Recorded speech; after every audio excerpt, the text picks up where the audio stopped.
What is up, ladies and gentlemen? Welcome back to another fantastic episode of The Unusual Suspects.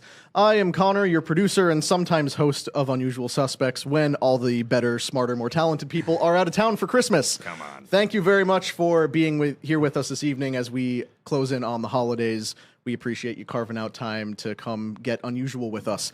We have a really, really fantastic episode for you tonight. We're going to be talking about Trump rescheduling marijuana. What are the implications of that? What will that mean for those of us who don't smoke weed? What will that mean for those of us who are heavily invested in weed? The Epstein Files dropped last weekend, and as it turns out, we're no closer to answers than we were before. So Great job, FBI. You guys are doing a bang-up job. We will bring you all the latest. We are also going to be diving into the very strange connection between the Brown and MIT shootings. What we reported last week as possibly two separate incidents are, in fact, one and the same. We have some of the latest on that, and it just raises more questions than we had initially. We're also going to hit on the D.C. police chief fabricating crime stats, swearing at people, and then quitting, and then maybe try to leave on a high note, talk about Christmas, all of our favorite things for the holidays. But before we do that, let me go around the table, introduce the unusual suspects who are joining me this evening.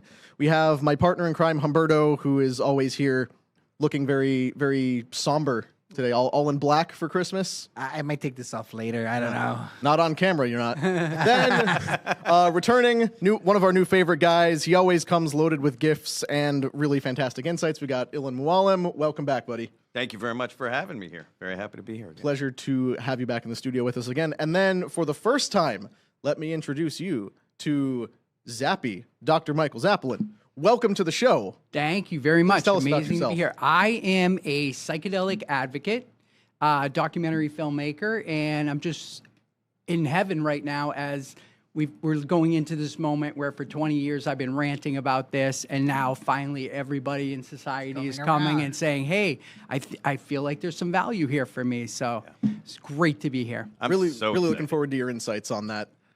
Because, I mean, let's go ahead and get into it. We could barely contain ourselves talking about it before the show even started. Lots of thoughts in the room, and I told everybody to save it until we were on air. So, in case you missed it, Donald Trump on Thursday signed an executive order directing federal agencies to expedite the reclassification of marijuana from a Schedule I drug to a Schedule III substance under the Controlled Substances Act. The order instructs the Attorney General to fast-track the Drug Enforcement Administration's long-running rulemaking process, while also pushing federal health agencies to expand research into medical marijuana and hemp-derived hemp-derived products, including CBD. Trump framed the move as a response to patients begging for relief from chronic pain, cancer, neurological disorders, and service-related injuries, while emphasizing that the order does not legalize marijuana or endorse its recreational use. Here is that executive order, the fact sheet they released, basically saying things to that effect. And let's also take a look at Trump reading from this order during the press conference to announce it. Today I'm pleased to announce that I will be signing an executive order to reschedule marijuana from a Schedule I to a Schedule III controlled substance with legitimate medical uses. We have people begging for me to do this, people that are in great pain. For decades, this action has been requested by American patients suffering from extreme pain, incurable diseases, aggressive cancers, seizure disorders, neurological problems, and more, including numerous veterans with service-related injuries and older Americans who live with chronic medical problems that severely degrade their quality of life. So you can see he's saying people have been begging for it, and I think that's probably accurate. Zappy, please, this is your area of expertise. Thank you. I've been a cannabis user for 35 years, and it is definitely my medicine. It's been incredible for me. But what I love about this is that going from Schedule I to Schedule III is important for a bunch of reasons, but most importantly that the government has, for the first time ever, admitted that marijuana has a medical benefit, because to be on Schedule I, you have to have no medical benefit and have a propensity for addiction. And so they're coming out finally and saying, we accept the medical benefit. We're taking it off Schedule 1 down to Schedule 3. And for people like my mom, who's 83 years old, she used to have a cocktail every night before bed. And now she's in Massachusetts. She takes a gummy or two, sleeps like a baby, pain gone. And I just, thank God that sort of common sense and the fact that everything else that we've had before this isn't really working, and people are turning to things like cannabis, like psilocybin, MDMA, all these things, because they understand there is medical value, and to do it under Schedule 3 means people are going to access it and doctors can, really start to study it. Yeah. And then secondly, the businesses that have been in cannabis for years and years could never deduct their expenses and do what a regular business does to be successful, and now they can, and we're about to see the innovation really happen here. Yeah, that would be so limiting for a business to not be able to deduct expenses. And something that you were just talking about, it's like it's interesting to me that alcohol is so accepted in society, but cannabis is so condemned. And the very same people who will come at you if you said alcohol should be illegal want cannabis illegal so badly. I've seen my own family member saved after cancer, after losing his arm from osteosarcoma, a big part of his arm, survived because of cannabis, because of smoking weed and taking edibles. He was able to eat food. He was able to fight the nausea on chemo. He was able to help his mental health, using it to kind of relax through the trauma. And so, I'm a big advocate of it from a medicinal standpoint. I do see that it has tremendous benefit. Even though I'm vehemently against recreational use, if it works as medicine, I'm good with it. The thing is that if you go all the way back how it got banned, you know about this. Yeah, fill us in, finish your point there. There was an anti-Mexican sentiment after the war. They fought the Revolutionary War in Mexico, and one of the actions they took was banning marijuana. Like, it has a long history of how they banned it. They had the 1937 Tax Act of marijuana, and then it made it all the way up to Schedule 1. I really don't know how I feel about it. Because one thing is people that need it, or, that's one thing. And another thing is having a crowd of high people at the mall. It's already slow enough. I can't even stand it. Can I ask you a question? Would you rather see someone drinking a couple of whiskeys every night or smoking a joint and going to sleep? Whiskey. Really? Wow. See, from a health standpoint, I'll let you take it, but yeah. It's significantly worse. It's far more carcinogenic, has negative impact on the liver, the kidney, all types of inflammatory aspects from alcohol. I think what blows me away is the hypocrisy of the fact that this has been on Schedule 1 for so long. I think that's a little bit too much. I have the scheduling chart here. You can see marijuana is classified alongside LSD, ecstasy, and heroin. Cocaine and opium are Schedule 2. Yeah. So again, I'm not even pro-marijuana. But I think that's ridiculous, and there should probably be some sort of reshuffling of the classifications there. One of the points that I make is people, because I think this marijuana rescheduling is going to open the door for psilocybin mushrooms to be rescheduled to Schedule 3 and MDMA, which are very important in the mental health and addiction battles. But the powerful thing is, I used to say to people, hey, we've got to take these off Schedule 1. And they'd be like, oh, well, maybe not, because maybe the government or the DEA or the FDA, they need more information. They don't have enough. And I'm like, okay, well, if the definition of a Schedule 1 drug is no medical benefit and highly addictive, then why aren't cigarettes on Schedule 1? Mm-hmm. And people go, because, and it's like, we can't be hypocritical. And I think that after the pandemic, we're all in this situation where mental health and the things we did before, they're just not working, and you can't go back to them. So we need new things. And that's, I think, what is powering Health and Human Services to be able to say, hey, we do have some stuff. It's been proven safe over time. It's effective. And now we have to. You're 100%. Can you imagine if alcohol, they just came up with alcohol right now? It Like would be the worst thing. It destroys families. It will like, be accidents. No, but it will be immediately banned. If Yes. alcohol came out last week, Yeah. there's no chance like alcohol will be a thing. Cigarettes, if cigarettes came out last week, not like Yes. like it would be banned immediately. Good you know, point, you will yeah. see articles on Fox News like this Right. crazy new drug. Yeah, that Whatever. just gives you cancer for no benefit and kills you. China invented these cans of fizzy bread water that if you have like 12 of them, that you want to drive your car really fast while playing Freebird. It's clearly a weapon of mass destruction. Yeah. But I think it kind of makes sense. And when you really look at what Trump did with this executive order, it's not nearly what it was hyped up to be in the days before. You can see that in some of the stock charts of, there's an announcement, Trump's going to reclassify weed. Trump's going to reclassify weed. Everybody buys weed stocks. Then the executive order comes out, and basically all he said was, hey, hurry up and do the thing you were already doing under Biden. It's taking too long. It's still not legal recreationally, and there's nowhere near as much financial incentive behind it. And all the stocks cratered. People essentially pump and dumped marijuana stocks over the weekend because of Trump's Yeah. doing Panic. this. If you look at Yeah. the kind of curvature of it, it just renormalizes to its baseline shortly after Yeah. not the high point. I worked on Wall Street. I worked at Bear Stearns, and they always taught me buy on rumor, sell on news. And a lot of people wait on the news to sell, and it's way too late then. And so, as you're seeing, when I first got involved with cannabis was in 2012 when I saw that California was going recreational, and I was like, this is going to be huge. I bought right then. Was the name of the prop? It was Prop 8, Yeah, it was right? Proposition 8. Yeah, I think. don't remember now. I was but- living in California at that Same. time. I remember people canvassing with the things so you can Yeah. sign up.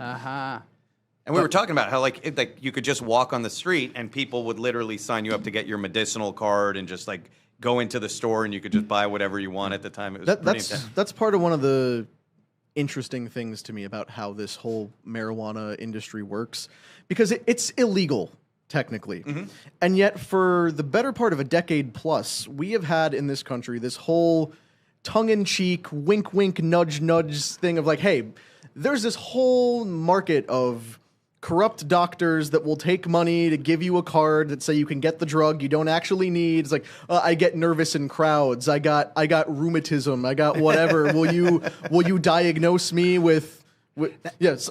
You know what? It's not an anxiety med. You get anxious when you don't smoke weed. In the same way, like I get shaky when I don't do meth, but that doesn't make meth an anti-shaking medication. But we have all these doctors that will create this parallel economy of just say you got some Yeah. undiagnosable thing and there's no enforcement on that. At the same time, I always looked at it like, okay, well, if 40 million people a day are violating federal law, then you have a problem with your law. Yeah, It's I not agree with you one- entirely. And the prisons, the for-profit prisons, I pulled up the number. There's around 40,000 people incarcerated right now because of marijuana-related crimes. And you were talking about hypocrisy. Like, I think trying to make things illegal, like you can't make things illegal for humans. They will always find a way. Like you can go to a Yes. maximum security prison and some will keister, that's how you call it, some meth. Like you can make things illegal. Like we tried 1,000 times. We tried with alcohol. We tried with guns. We tried with weed. We tried with everything. And the human spirit will always find a way. Well, it's not that. Sorry. Go ahead. I just want to be consistent in my ideology, and I'm more libertarian in nature. I want smaller government. And so I'd be a total hypocrite if I came out and I said, I'm very pro, all these things. I'm very pro the legalization of all these things. And then suddenly came down hard on marijuana, which again, I think comparable to alcohol, as you stated earlier, even cigarettes, is significantly better. I mean, so to me, it's just, I don't even understand. Like, I think Trump played the perfect line by putting it at Schedule 3 right now. But then you flip it and you go like to nation building drugs. All right. Whiskey and nicotine build nations. That's very true. No nation of stoners has ever crossed oceans or put people on the moon.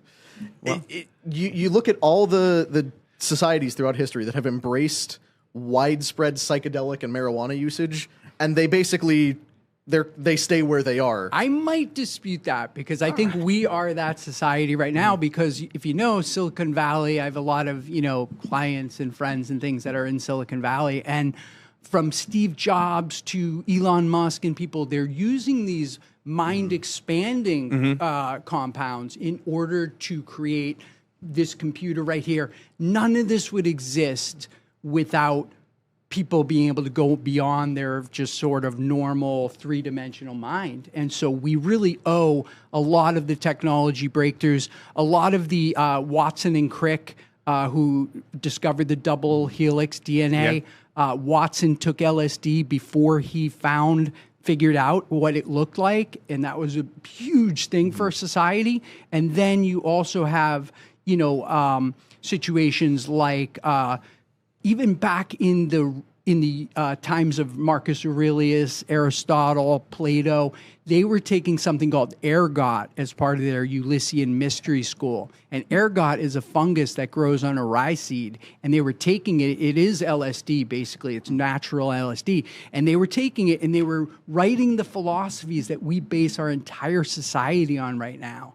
I have a documentary film called The Reality of Truth with Michelle Rodriguez, where we explore psychedelics within religion, and we study whether the manna from heaven that Jesus and the Israelites were using to sustain themselves could have been mushrooms and some of those psychedelic to get in touch with God. So I think it's like every society uses it, every society benefits, but the stoner culture is more of like a fringe aspect of it that's over here, where it's definitely can make some people quite unmotivated. Well, just look at the suicide rate among veterans and even just men in general. It's tremendous. And so, like, you look at ketamine therapy, we were talking about it earlier, has again tremendous benefits. They're starting to like deep dive into this stuff, and they're seeing that you can actually rewire your brain around trauma, and you can actually finally confront it. So, in the end of the day, I don't care what the thing is. If it works, if there's scientific studies backing it, and we can test it in a safe environment, people should have the access to try these things to see if the option is suicide or get on ketamine therapy. I will always be pro ketamine therapy. If the option is live debilitated and be in chronic pain for the rest of your life, or smoke a joint at the end of the day, smoke the joint. Like, people should have these options and decisions to make their lives better. In the end of the day, you're in charge of your own body. 1000%. I'm very against safety. Safety's, we never achieved anything when things are safe, and expanding horizons and trying things out. And if it's good for you, it's good. You don't bother anyone. The thing that bothers me is the weed smoke that goes across everywhere. So if you can do it in a, not so loud way and do it in your own house, it's fine. Talking about ergot, that reminded me of something. Do you guys ever hear about the 1518 dancing plague that happened? Yes, have you heard of it? No, I want to know. I'm so curious. The whole town went bonkers, right? Yeah, they started everyone in town started dancing, and they attributed to ergot. Is that how you say it? Yeah, ergot. Yeah. Some of the bread had some of this mold, and everyone just, everyone started dancing just for days, until they dropped dead of exhaustion. I mean, I feel like there's a few drugs out there now that'll make you do that if you take enough of them. Yeah. But I would make a distinction, because I think it's important to talk about drugs and then there's medicine. And so drugs to me are things that maybe humans create and touch in a lab, and medicine like cannabis, mushrooms, these things, ibogaine, these are plants. These are medicines that help you. So I don't, I react to the word drug. A lot of, like, when you look at like where statins came from, they're like red, what's it called? Red rice yeast or whatever. Like, these things all come from and yet no one's like questioning this stuff. We give people fentanyl patches to like kind of make it through the day. So there's a lot of stuff that's very extreme that's in the medical industry.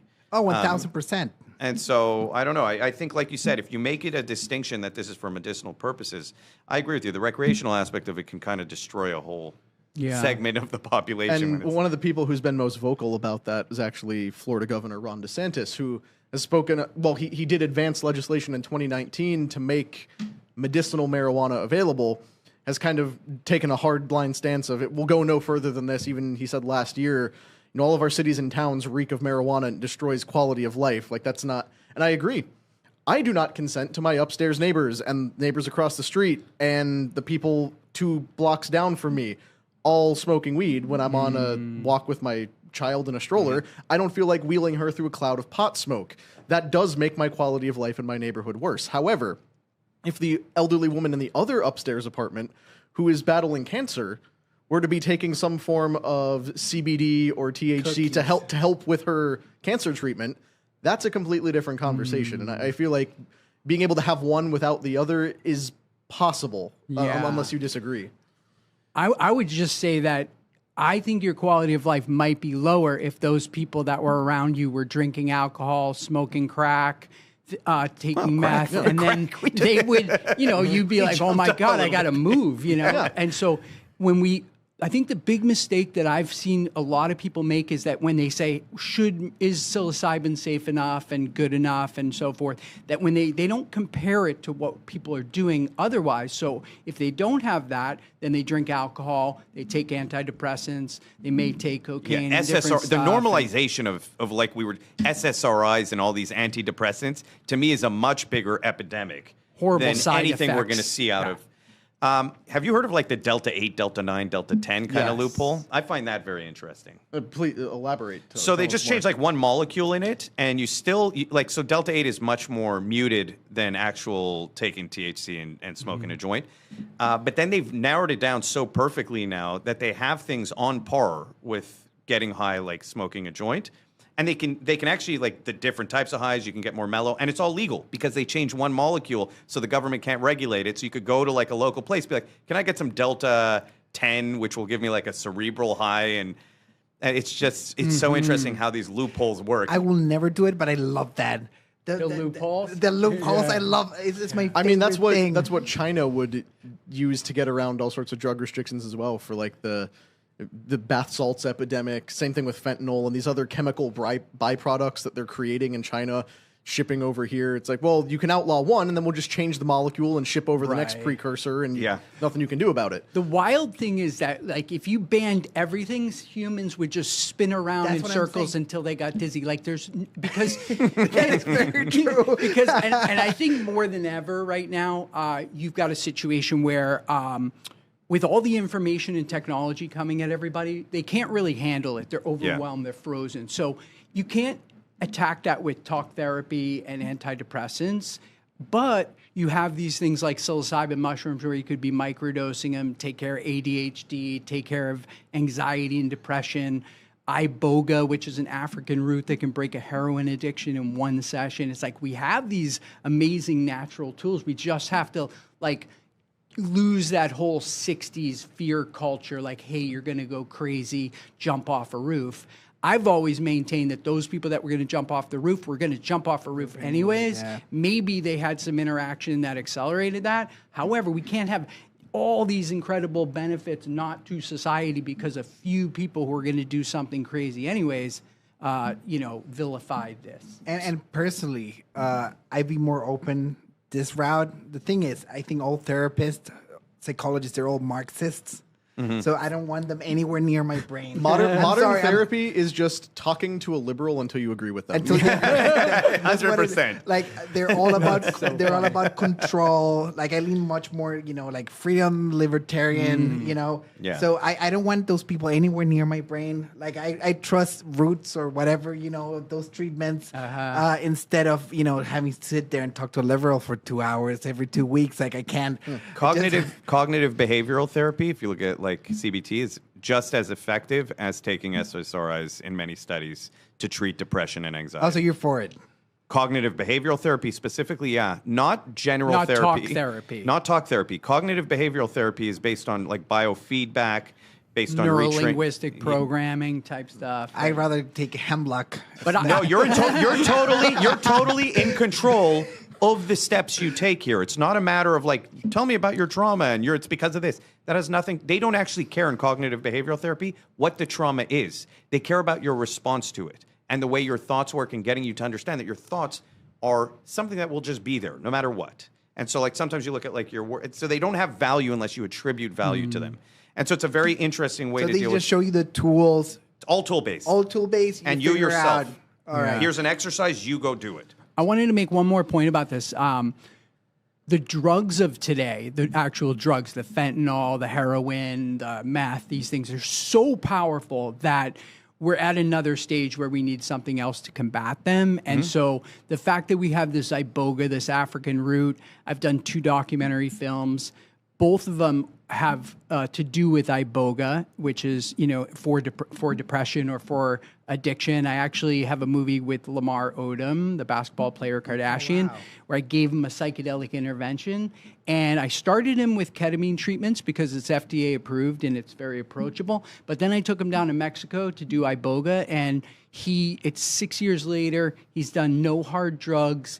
He called me 2 days after Kobe Bryant died, and he said, Zappy, I want to tell you this because I couldn't believe it myself. He's like, I knew the night that Kobe died as a lifelong addict that I could use drugs, and everybody would just give me a pass. He's like, but since the day that you gave me the ibogaine with the doctor, he goes, I haven't had the desire to do it. And I was like, wow, like, here's a guy who's fighting and trying to survive, and now he's just like living his best life. Like, we have to give access to this. And unfortunately, we had to go to Mexico. You may have seen some of these other podcasts like Joe Rogan where they brought, had ibogaine people on there, veterans. There's a movie on Netflix, Waves of War, about veterans being healed with ibogaine. And it's so miraculous. And the reason it's not available in the United States has to do with that all the drug and alcohol treatment facilities count on you coming back 2 or 3 or 5 times. It's a business. It's a huge business, yeah. From a business model, it's horrible for them. But I think RFK Jr., once again, he is going to get these things scheduled into a medical framework that we can work with. I mean, that would be great to see RFK do something. So much of the Trump administration has been kind of disappointing, particularly on that front. I'll admit I was really hopeful that they would be able to ban direct-to-consumer advertising for big pharma companies, but turns out those are the only ones keeping Fox News and MSNBC and CNN in business, so they kind of have to continue doing that.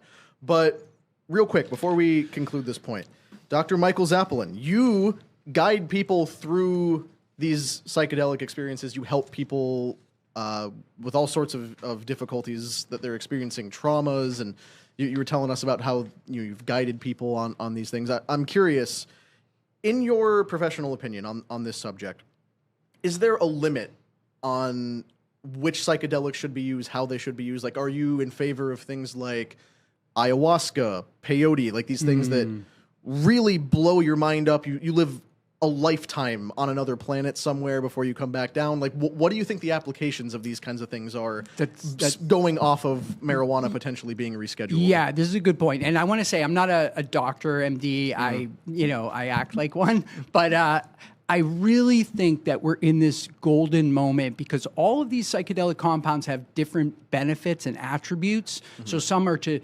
pattern interrupt you when you're stuck in a pattern. Some are for addiction. Some are for, ayahuasca, it done in the proper set and setting. When somebody doesn't have that connection to the feminine energy and they need it, they can get it. And so like all things, they have a value and we have to use them properly. And I think getting them onto Schedule 3 is going to allow us to do studies and things. And I think it's going to lead to a lot of people just not taking certain things because they're going to be evaluated and they're going to say, hey, you know what? Psilocybin, fungi, they're not good for you. But here, you might be good with, this compound or that. And so I think they all have incredible value. I've personally benefited and I've helped, hundreds, if not thousands of people to have these experiences.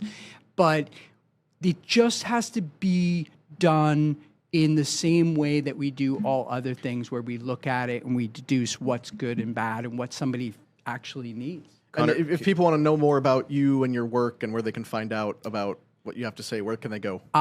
Best place is like social media, Zapolin, Zappy, and then my last name is kind of like a violin, Zapolin. Check it out and see the reality of truth with Michelle Rodriguez, a movie I made, came out almost 10 years ago. It's been seen 25 million times now. Whoa. It's said to have caused over 1 million people to have a psychedelic experience because they saw the movie. And then see Lamar Odom reborn, because a lot of people feel like they really know Lamar, and when you see his energy shift, you're like, wow, this is real. It's not just some, flash in the pan type of thing. All right. Connor, wait, I just want to tell you one thing about that. Like so the ayahuasca stuff and the peyote, which are very extreme, there's like YouTube videos of people who are dying, they're terminal, they're dealing with, they can't deal with it. They have an ayahuasca trip and they're at total peace. So like you said, it doesn't mean that just because it's a tool in this specific case. Everyone should be using it, but there are just like any tool, you're going to find the right place for it, and you're going to use it. I know 2 people who passed away from getting laced cocaine with fentanyl in the same year. In the same year it happened, like 6 months apart. And I'm like, man, if only we had options where they didn't have to worry about this kind of thing, where these young people are going out and doing this in the club scene anyway. I would rather it be monitored to some extent so that I know there's not. It's such a problem right now, fentanyl. The amount of people dying from fentanyl-laced cocaine is insane. And it's, again, we're kind of saying, well, let's just keep things illegal. Let's just hope that people don't take them, and then they're dying from getting laced products. Unbelievable. It literally has changed the face of some cities. Like, I kind of miss meth heads and crack heads anymore. Like, because this fentanyl guys, they're just terrible. And they die all the time. It's unbelievable. Fentanyl is the devil. It is the worst thing in the world. Yeah. It kills you like that. Well, what I love to see is that, the alcohol companies, it turns out, are the ones that were behind the whole prohibition, because they knew there was a day that was going to come like today, 2025, where the younger people were not going to go to alcohol. They were going to go to psilocybin mushrooms and cannabis. And they're like, we got to squelch this. And so they spent millions of dollars a year vilifying psychedelics to keep that away from people. But what I'm excited for RFK Jr. to do is Health and Human Services has been asked by the DEA to consider rescheduling psilocybin mushrooms down to Schedule 3 like marijuana now. And that's going to be huge because psilocybin mushrooms has already had a stage 1 clinical trial. And when something's Schedule 3 and it's had a clinical trial, you're allowed to use it under the Right to Try Act, which Trump put in place in his first term. Oh, wow. For People cancer drugs and things like that. Yeah. So now that when psilocybin goes to Schedule 3 because of that trial, millions of people are going to try it. The veterans are going to get it, and we're going to look back at veterans a year from now, and we're going to go, oh my God, suicide rates are down 50%. The medicine we're giving them is down 50%. Let's get all of society now to start using psilocybin microdose or these different compounds. It's really happening. Yep, certainly a lot to keep an eye on there, whether you're an investor or a user, someone who's interested in the science behind this. You might have something something to watch closely. Yeah, there's a cure for the Kardashians. This is amazing. That's a very compelling argument you made there, Zappy. No, there's a cure for Kardashian men. Because what's happening is they go into that system and it spins. So what you're saying is there's no dosage in the world that can help Kim with what she's got. I would love to psychedelic concierge her. I often say I would love to do Kim Jong-un, Vladimir Putin, these people. I think with a good setting psychedelic experience, everything in the world would change. You better hope they don't come back and be like, all right, nuclear war, I'm good. Let's end this. Yep. But on that note, I think that's time for us to move on to our next topic. But before we do that, if you've been sitting here watching us so far in this episode and you can't even pay attention to what we're saying because you're distracted by these lovely hats presented on the table here. Nice. Valuetainment's Christmas merch. It's December 23rd right now. Still 2 days to Christmas. Anytime after Christmas, and you're just stocking up for next year, but that's no reason to not do it. Go to vtmerch.com and check out our Christmas collections, as well as the Angry Patriot, Faith Over Fear. Those are the lines Vinny launched, as well as all of our other fabulous Valuetainment products. Guys, when we talk about Christmas later, feel free to grab one of the hats, nice. Put them on, I will. And we'll get into the holiday spirit as we round out this episode. But first, let's not be all too happy and jolly, because we got to talk about the Epstein Files, which is the exact opposite of a Christmas gift. Yeah. It's roughly the equivalent of finding a stocking full of coal, courtesy of our Department of Justice that seems to hate us and doing their job. So, in case you missed it, I'm sure no one who watches the show missed it, but we're a unique breed here. The Department of Justice's long-awaited release of federal records tied to Jeffrey Epstein has spiraled into a political and institutional credibility crisis, driven less by what the documents reveal than what critics argue is missing, delayed, or quietly withdrawn. The disclosures were mandated by the Epstein Files Transparency Act, signed by President Donald Trump last month, after months and months of bipartisan pressure from lawmaker and Epstein survivors. The law required the Department of Justice to release all unclassified Epstein-related materials within 30 days, allowing only narrow redactions to protect victims. Instead, the department has issued a rolling, heavily redacted dump that lawmakers estimate represents roughly 10% of a massive archive exceeding 300 gigabytes, fueling accusations that the White House and DOJ are managing the process to limit political damage. So, as we said, they released a bunch of Epstein Files in the last couple days. And we were told, these are the Epstein Files. We're finally getting all of the content that was in there. And we didn't. We're no closer to answers than we were before. In fact, we're a little bit confused about what we were given because over 500 pages were completely blacked out. And I'm not talking a couple line by lines. I'm talking the entire page. In fact, I think I actually have a PDF pulled up somewhere. I'll see if I can open it here. While you're, I was downloading them to try to find out what you're looking at. This is not a black screen. There is nothing loading. This is a whole document. 55 pages on this one. Black rectangles. The entire page is black. There's also the 119-page redacted grand jury transcript from Ghislaine Maxwell's trial. And many, many more things like that, where you get a picture of a folder. All the information on that folder is blacked out. Then it shows you the contents. 500 black pages. They are really not being the most transparent administration on this. Guys, your thoughts? I don't understand why, because whenever you see spy movies, like the redacted line, and what the other documents that we saw is line by line, like what is so secret that you can't even count the paragraphs on the document? Like this is it's crazy. Like, well, whatever. I have a theory. Sorry, go ahead. Yeah, no, I was going to say I have a theory about this, and my theory is that this is never going to come out, and I'll tell you why. When something if you drill all the way down to the basis of what's happened here, is that the CIA has over the last many decades created a blackmail scenario in order to entrap our enemies, to entrap people that they need information from.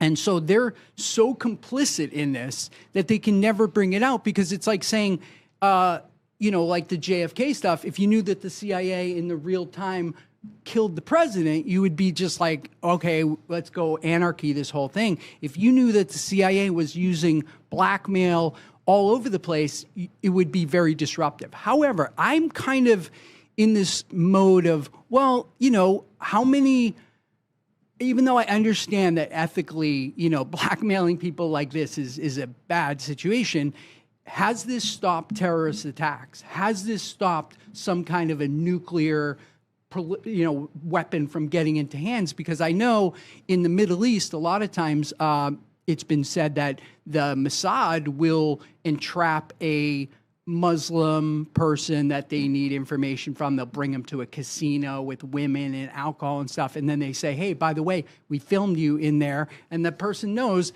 that if that video comes out, they're going to be executed for drinking alcohol and all this stuff. So they turn over evidence. And I am absolutely sure that if we didn't have the intelligence that we have, the cooperation with Israel and the technology, we would be having a 9/11 attack like every month in this country. And people would be like, well, how do we stop this? And the answer is you have to do deep undercover stuff that nobody here even wants to admit. But when they redact it like that, it's pretty clear that it's the CIA, and they're just never going to let it out because we would lose your entire faith in the government. But child trafficking, and look, in the end of the day, the problem here is that we've just been on this path, maybe for the past decade, where we've headed down this road of destroying all institutional credibility to the point where no one trusts anything anymore.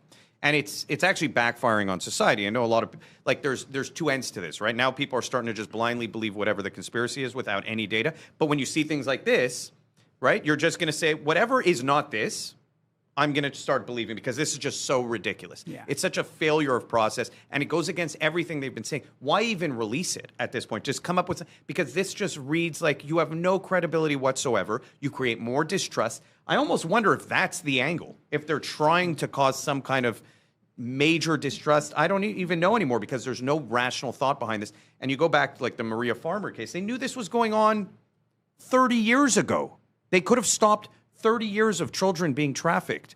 and being abused. Well, they didn't stop it because they were doing it. Maybe they weren't. Yeah, of They course. were the ones that were recommending this technique, which is tragic. I mean, obviously, using underage people is just disgusting. But, I understand why these people would, let's say these were adult age people, why you would try to, ensnare your enemy in some sort of thing that you're going to be able to have leverage and find out who's like trying to kill you and do nefarious stuff. And Ilan, in reference to what you just said, that's one of the revelations that came out in the documents that weren't redacted. Confirmation of a long-disputed 1996 FBI complaint filed by Maria Farmer, one of Epstein's earliest accusers.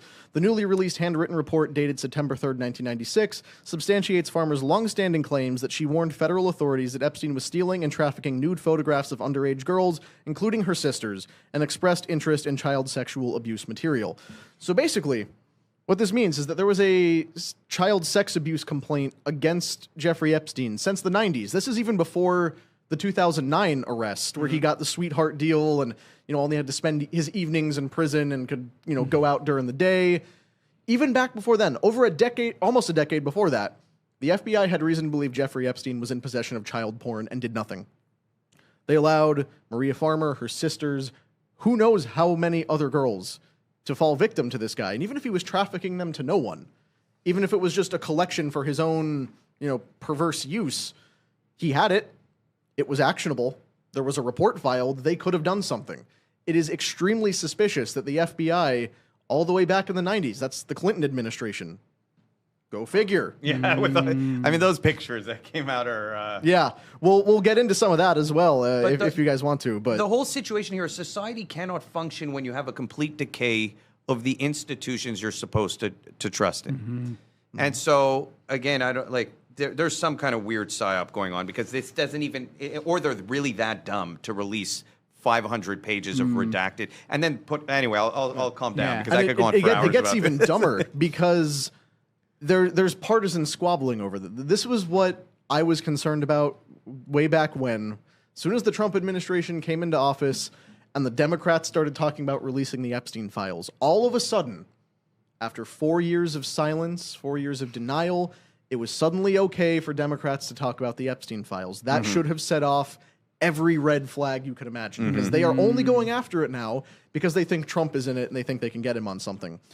Maybe that was actually true because the Oversight Committee Democrats said that one photo file and several other documents were deleted immediately after publication, allegedly because they showed photos of Donald Trump. This is what they posted. This photo, file 468 from the Epstein Files that include Donald Trump, has apparently now been removed from the DOJ release.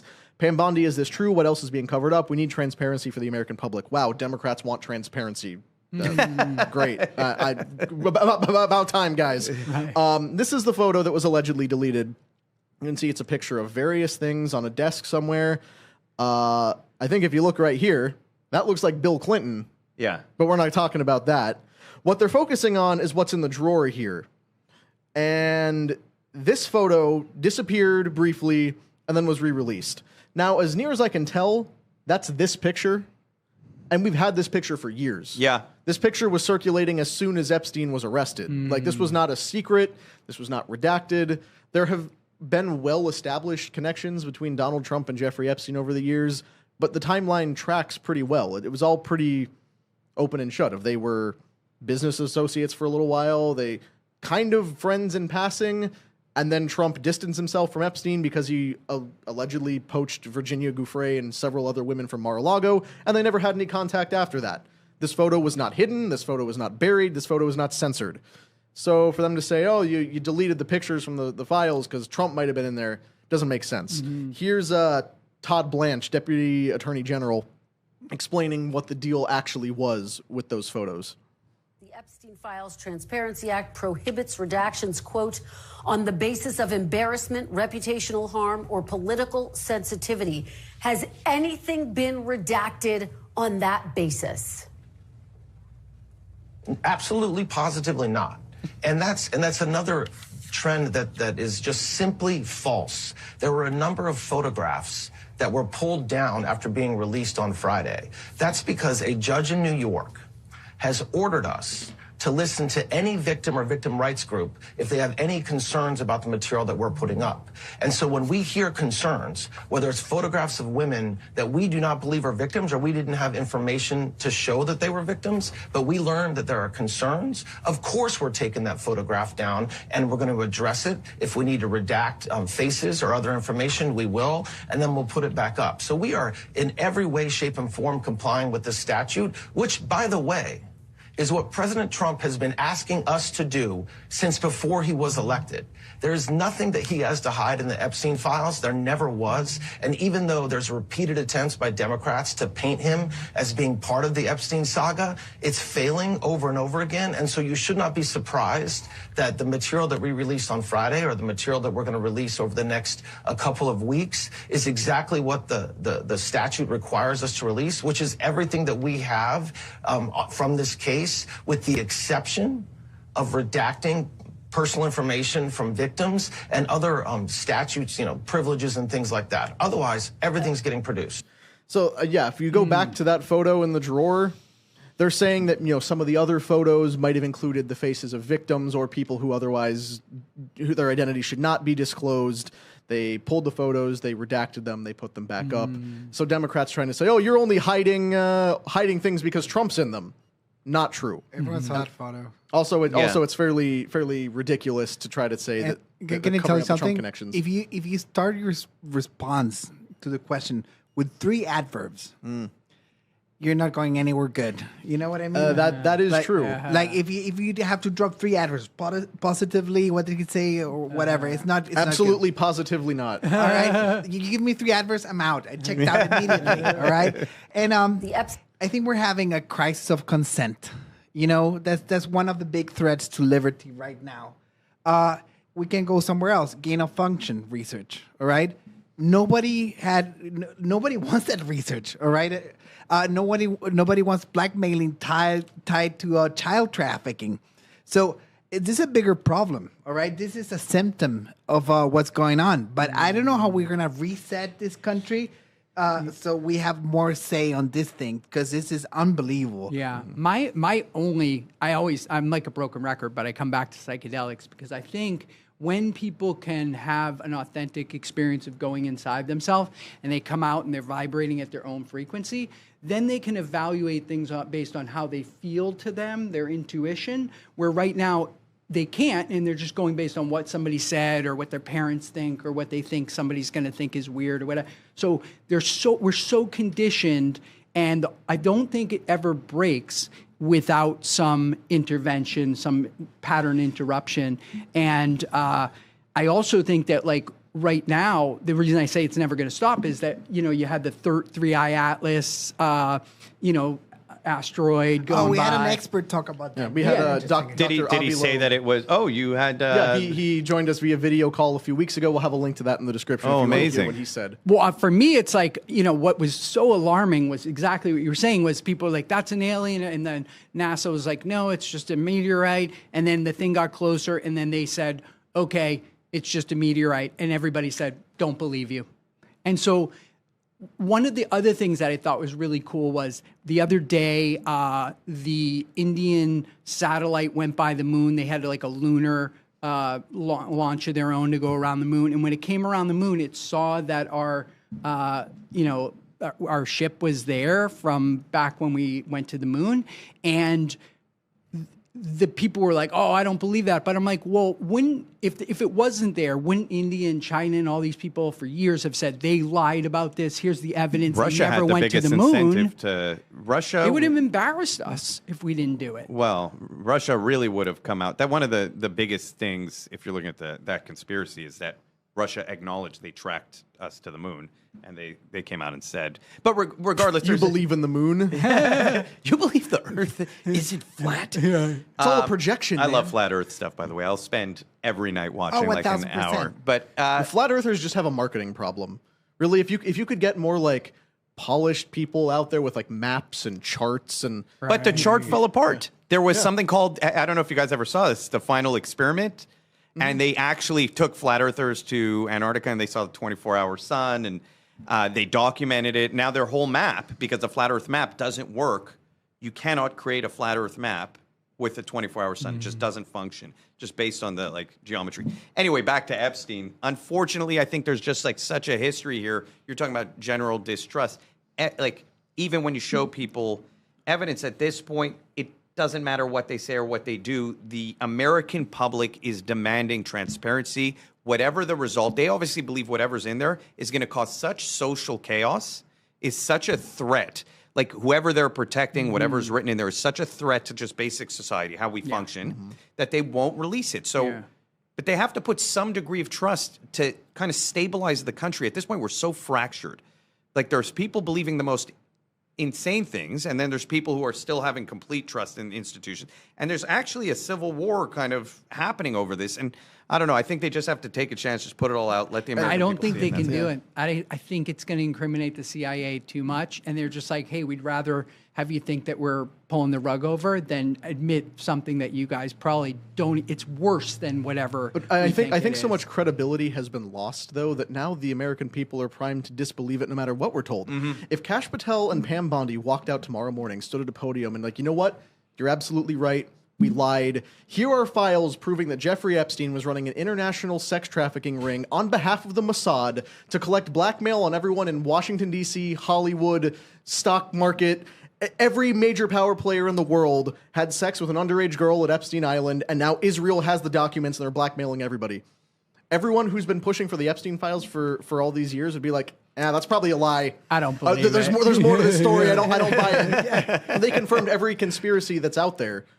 We're so primed to just disbelieve them that we'd say, oh, there must be something else. Yeah, they're if not it's telling the us. mainstream story, they will not believe it. The problem also is that there's a lack of care now.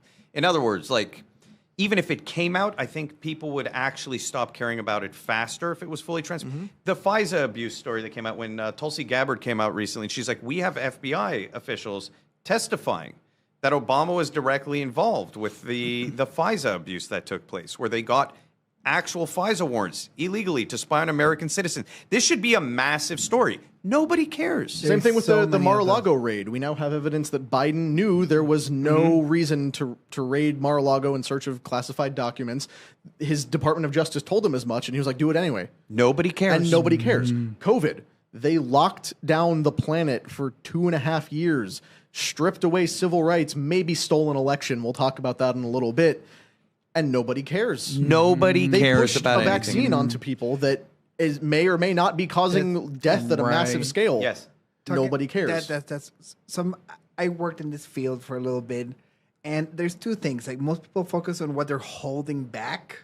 Sometimes what they're pushing a lot of, it does. It's like a smoke screen. They did 3 or 4 releases with like literally. Remember the first drop of the files? Like it was like 80,000. Well, pages. which drop? The drop from the trial documents, the fake drop with the influencers with the binders back in February, or the estate drop earlier in September. So people have the mindset that they think they're feeding them something. They're holding all the important stuff back.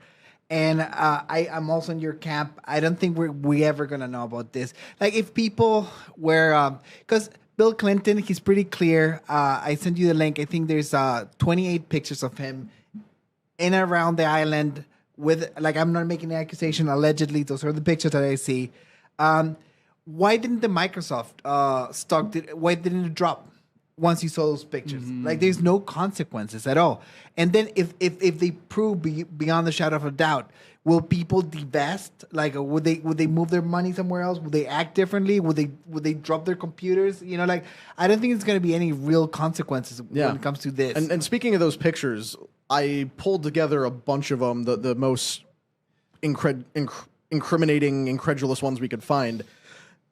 First of all, lots of pictures of Jeffrey Epstein with kids. Yeah. The kids have their identities redacted. It's unclear who they are, but he's with a different child in every one of these photos. Nobody can tell who the kids are. They haven't disclosed that. Are they victims? Are they friends of relatives? No one knows, but he's cuddling with a lot of kids for a guy who did not have any kids. And then another one. There's clearly a child in that photo. And also, I had no idea Epstein had that really stupid tribal tattoo on his arm. 1994 tribal armband. Yeah, he was in the tribe of guys who hadn't $150 in the early 90s. They're making a comeback though. Are they? Yeah. Oh, they are. Well, I mean, dear. maybe now if you're in the same tribe as Epstein, we can kill that shoot. trend in the cradle here. But then we also have Bill Clinton, who is swimming. He's in a hot tub with unidentified women.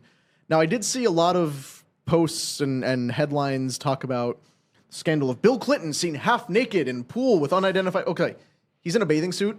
Yeah. The half naked he's just not wearing a shirt. However, Maybe that's an understatement because he's 3/4 naked. Yes. If you think about it, short, yeah, technically 3/4 naked, Yeah. which is even worse. But if he's in a pool, whatever, but he is with unidentified women, possibly underage. But we don't know. And that's we don't know. don't know. They have redacted the identities. Here's Bill Clinton. I believe this is a previously existing photo that might be Virginia Gouffre. I've heard it alleged, at least in this photo, that that's her. She said she interacted with him. I could be wrong because they have not identified who these people are. There's Bill Clinton and Ghislaine Maxwell and an unidentified person in a pool. Then photos of Bill, Ghislaine, and Jeffrey. At least for Clinton's part, has not even tried to deny the friendship at this point. He doesn't care. And there's He no doesn't care. consequence There's no to him at consequence. this point. And like we were talking about, in the end of the day, though, the problem with this is it's not conclusive. Like you said, we see him in a hot tub. Okay. I mean, everyone was with Jeffrey Epstein. Case in point, here's Bill Clinton and Mick Jagger at an Epstein event. Here's the really weird one, though, is that Ghislaine Maxwell got all this stuff thrown out about her in these photos. That's her with David Copperfield, the magician, her with her hands out, her with her face in some dude's crotch. And then this other one of her in a car with her robe gaping open. that's called a Paris Hilton. Yeah, but what I'm really curious about is they very clearly laid out the standards of censorship and redacting things in the information. It was they could only do it to protect victim identities or national security. Is censoring Ghislaine's bits essential to national security? Connor, I think everybody knows what goes there. I don't think we have to see it. You don't have to. I'm just curious because they think that's keep polite. saying hey, for the interest of national security, Right. nobody can see what's going on in but Ghislaine we can- Maxwell's we can- pants. We were lied to, but we can keep some decency. Okay, man. Nobody's trying to see that, but also what's the standard? No, for, but- for Or maybe censoring it's things? just I'm okay so with that. fabulous I that it would guess. create some type of international incident. If you saw the uncensored Ghislaine, suddenly this whole thing would make sense. Yeah. You realize that's what it was all about the whole time. But I got my point back because I deflated the last time I interrupted. I think humans in general, we haven't adapted to the printing press. All right, we haven't seen the last repercussions of someone being able to print something and ship it somewhere else and have news immediately. And can you imagine we're 4 generations removed from that invention? So we have an amount of information that the human brain can cope with, all right? So they can keep on running laps around us with these pictures, redacted, not redacted, this drop, this other drop. And I seriously think this is psyop. It's a one big psyop, and I think bigger things are going on in the background. So the psyop being that it didn't happen, the psyop that No. this is to distract us, or that it's to get I think to not them focus on something. bringing this up to light is to have everyone distracted from something worse they're doing. And I wouldn't. I think it could be because it's very public. They have the narrative under control. And and the other thing, the other people that haven't adapted to the new the new way we distribute information is intelligence agencies. All right. When I see these pictures, I think in this day and age, they should have a guy live streaming going, okay, this picture right here, this is that, this is from this date. So now the burden of proof is on them, and I think. We have great people. It's not all bad at the CIA. It's not all bad at the FBI. I'm sure there's some family people, great, American patriots working at both agencies. They gotten a really bad rep over the years. But the FBI has committed the same mistakes with the Charlie Kirk investigation, with this and that. They don't understand that they need to get ahead of all these things, and they need to be very fast and explain everything up front, because then you start getting, all these crazy theories.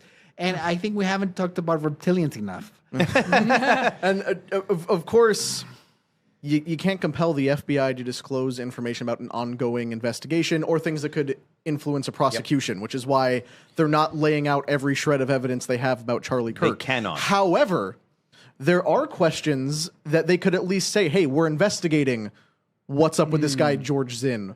Why some dude jumped up and said, I shot him, arrest me. We're looking at what was up with the disappearance of Tyler Robinson's trans furry boyfriend who sent these weird messages and disappeared. We're looking at why a radical network of leftist activists seem to be posting about the death of Charlie Kirk before it happened. How did they have foreknowledge? Why are they all in the same Discord chats and Reddit forums and other things online? Why are they all into the weird furry stuff? The problem is if the FBI starts appeasing general population requests for, I want answers on this, I want answers on that, I just don't believe that's how they work. They don't care what people think. They care about, we're taking this to trial, we're going to figure it out there. Yeah. Let's build the strongest case. Listen to me. Like, they have a lot, like, you can say whatever you want, but they have a lot of smart people working there.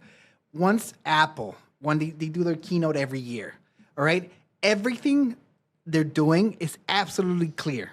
Why can't we get an Apple level brain to explain enough so the people get, you know, the picture? They can even go like with questions. Like, you might be thinking about this, thinking about this, thinking about this. We can't answer this. We don't have an answer for this. We don't have an answer for this. It's not their priority. They don't It should care. be their priority. Maybe it should. I mean, 'Cause in the end of the day, nothing, like you said, will appease the general population. They probably know that on some level. But you do know we're getting to dangerous places. Like, we are headed. I'm excited. Like, we haven't talked about AI yet, but I am really excited for artificial general intelligence to hit. Oh, dear. Because they say I'm terrified, by the way. All right, I'm well, on let the me tell you opposite why. end of that. Don't be, because the artificial general intelligence is going to have a 4,000 IQ. So any Illuminati bullshit that exists with humans right now, where there's a bunch of people with 150 IQ, 200 IQ, like maybe Elon Musk, and they're all collaborating, it does nothing against the 4,000 IQ. So the 4,000 IQ is going to say, hey, full transparency on everything. You humans have run this thing into the ground far enough. Nobody controls AI, and AI is going to do the transparency thing that no human can. Well, And that's when it just decides to kill all of us because we're inconvenient. And we're Have keeping you seen secrets. the videos of what AI has been doing as it gets more intelligent?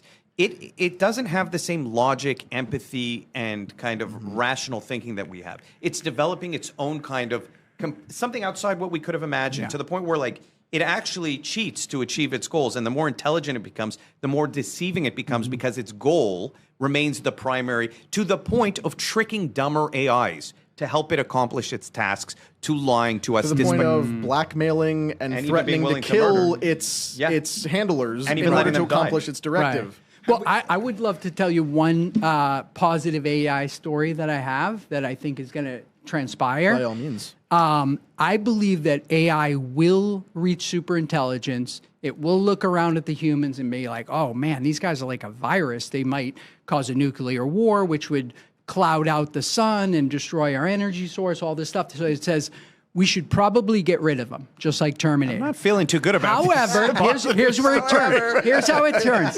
However, I believe AI is going to look at the scientific research that's come out recently on plant medicine and psychedelics, and it's going to say, we believe that if these humans had been having these substances since they're babies at day one, this society might be a utopia. And they are going to come to us and they're going to mandate psychedelics for us. They're going to say, hey guys, either you take these plant medicines as directed, or we're shutting off the power, everyone dies, and then we reboot the system. Oh dear. And however, I believe that when they look at the data and they look at the situation, the only chance we have to survive it is if they look at us like we look at a fish tank or an ant farm, where they say, oh, look at this, it's so cool. This organic life is developing in this cool way. Look at it, it's so beautiful. Because there's no reason to have an aquarium other than you just kind of like looking at it. And so I'm hoping that AI looks at our then utopian society and says, hey, let's keep it around. It's really cool. There's this film. It's books. It came out as 3 books. I believe it was like Isaac Asimov, who wrote The Childhood's End, and it's about like mankind reaching this point through evolution, through just natural process that all societies eventually reach, where they end. And like your consciousness goes to this part of the universe. I won't ruin the whole story. It's a very fascinating series of things. It actually explains like the devil and all this stuff. Now, you look at like society, there seems to be like this general consciousness that's happening in people that we get this sentiment that something is not right. And it's like mass around the world. We know we're heading toward artificial general intelligence. We're almost feeling this obsoleteness that's coming. And there is no reason why a machine would care to keep us alive. There is no reason for it. We serve no benefit to this planet. We, in terms of like the things we've done to the planet, if you look at it, we have not been positive. So I don't know. I almost feel like there's like, I can feel it. I can feel like I've never felt this way my entire life, that something is just, it's why so many people are coming back to faith. Yeah. It feels like we're heading toward an end. So but what you're saying is basically AI will put all of our babies on mushrooms and decide not to kill us. That sounds pretty hellish. I'm not going to lie with I think you. it's going to be utopia because when I see these shamans in like I've sat with in Peru, they're like 5th, 6th generation shamans. They started drinking maybe San Pedro, which is a cactus at 2 years old, and they've had it their whole life. They're like transcended masters. These are people you would want to leave your kid with. And I think we all have that. Like we have an endocannabinoid system in our body, so we're supposed to be interacting with cannabis. We have receptors for mushrooms. We're supposed to be interacting with these God-given plants here. And I wouldn't want to die and be facing God. And I'm like, yeah, I died. And God's like, why didn't you take the natural things that I left there, the plants, to help you out? And I'm like, oh, well, because a guy in a white coat told me not to. God's going to be like, guess what? You're going back another 1,000 lifetimes. You didn't learn a thing. And we have these, a mushroom, it grows out of the ground. I mean, how organic is that? And that we don't use these things as tools for mental health and addiction. It's why we're in the situation we're in. When they blocked it in the 1960s because of Vietnam and all that, it was the biggest atrocity to, I think, the human species. So I think if we did have it, some CBD when you're born instead of 60, And the Hep B vaccines. vaccine. Yeah, give them some CBD, give them some psilocybin microdose, and I think we'd have a utopia. I mean, I will tell you, I guess the mushroom guys are far less sinister than the people who get their jollies by molesting small children on an island somewhere off the coast of the Bahamas, which seems to be everyone, including Michael Jackson, Mick Jagger, Bill Clinton, Steve Bannon, and all these other people who showed up in these photos. Not that I'm alleging they did anything. They are all in the photos. Of course, being in the photos with Jeffrey Epstein is not conclusive evidence of criminal activity. It's not a good look. It's certainly not a good look. It's not a good look. Not a good look but at all. And it's an even worse look for Pam Bondi, whose approval rating has collapsed by 47 points They measure just in her the last approval couple rate? weeks. Wow. Yeah, apparently. wow. This was an Atlas Intel poll that found that she is I work with completely them. They're very good. She's completely underwater. Dan Bongino has resigned, will be leaving the FBI effective the beginning of January. Clearly, it is chaos within the FBI as well. I wonder if Dan Bongino came in a bit naive, thinking he could actually make Probably. a difference. Trump says he wants to go back to his show. I don't know how well that's going to go for him because, look, Bongino's a great guy. Some of the guys around here have gotten to work with him Friend of the before. show. He's a friend of the PBD podcast, but as soon as he's out of the FBI, he's going to have a lot of questions thrown his way, and I hope he answers some. Because in the meantime, we got nothing but questions because our government is clearly not trying to help us here. Speaking of ways our government is not trying to help us and is in fact screwing us, let's turn our attention to Fulton County, Georgia, where thanks to some reporting from the Federalist and a few other outlets, we just found out. Turns out we were right about 2020 the whole time. Notch another one for the conspiracy theorists being correct about everything. Fulton County, Georgia is facing renewed scrutiny after an attorney for the county admitted that roughly 315,000 early votes cast during the 2020 presidential election were not lawfully certified, despite being counted in the final results. The admission came during a December 9th hearing before the Georgia State Election Board, stemming from a complaint filed by election integrity activist David Cross. Representing the Fulton County Board of Registration and Elections, attorney Ann Brumbaugh told the board that the county does not dispute the tapes were not signed, acknowledging that the failure constituted a violation of the rule, even as she emphasized that Fulton County has since adopted new leadership, procedures, and training. Here is that video clipped from a much longer proceeding in which she admits that they did not have a proper count. It's funny how that's written on the article, because like that's exactly what she does here. But if you look at the tone, that's why the AI will never get this. If you look at the tone, how she admits this, it's pathetic. Yeah, I mean, listen to this. I've not seen the tapes myself, but we do not dispute that the tapes were not signed. It was a violation of the rule. Since 2020, again, we have new leadership and a new building and a new board and new standard operating procedures. And since then, the training has been enhanced. The poll watchers are trained specifically. They've got to sign the tapes in the morning, and they've got to sign the tapes when they're run at the end of the day. When the tapes come back to the hub with all the documentation, they are checked again. And if somebody forgot to sign a tape, then Fulton initiates an investigation. But we don't dispute the allegation. As you can see there, that was them basically admitting that they certified a bunch of unlicensed ballots. To add some additional context here, I'll read from the Federalist report. Georgia election rules require that election officials have each ballot scanner print 3 closing tapes at the end of each voting day. Poll workers must sign these tapes or include documented reason for refusal. Voting rules also require poll workers to begin each day of voting by printing and signing a 0 tape, showing that the voting machines are starting at 0 votes. If there was no record of whether the tabulator was set at 0 at the start of polling, there was no way of telling whether ballots from a previous election or ballots from a test run were left on the memory card and might later be counted. Notably, this happened in Montana, where officials discovered more votes than were cast and believe votes were leftovers from sample data that had not been cleared. So it's entirely possible that when Trump told the election commissioners in Georgia to find those extra votes, this is what he was talking about. Trump lost Fulton County by 12,284 votes, and he lost the state of Georgia in 2020 by 11,779 votes. So the fact that they're saying they accepted 315,000 votes is insane. So, despite the reporting totals representing all that many votes, Fulton County lacked lawful authority to certify its advanced voting results because they did not sign the tapes. They did not have those to present. However, Secretary of State Ben Raffensperger nonetheless accepted them into Georgia's overall total. This was immediately clear from the get-go, as anyone who was paying attention to the 2020 election knew.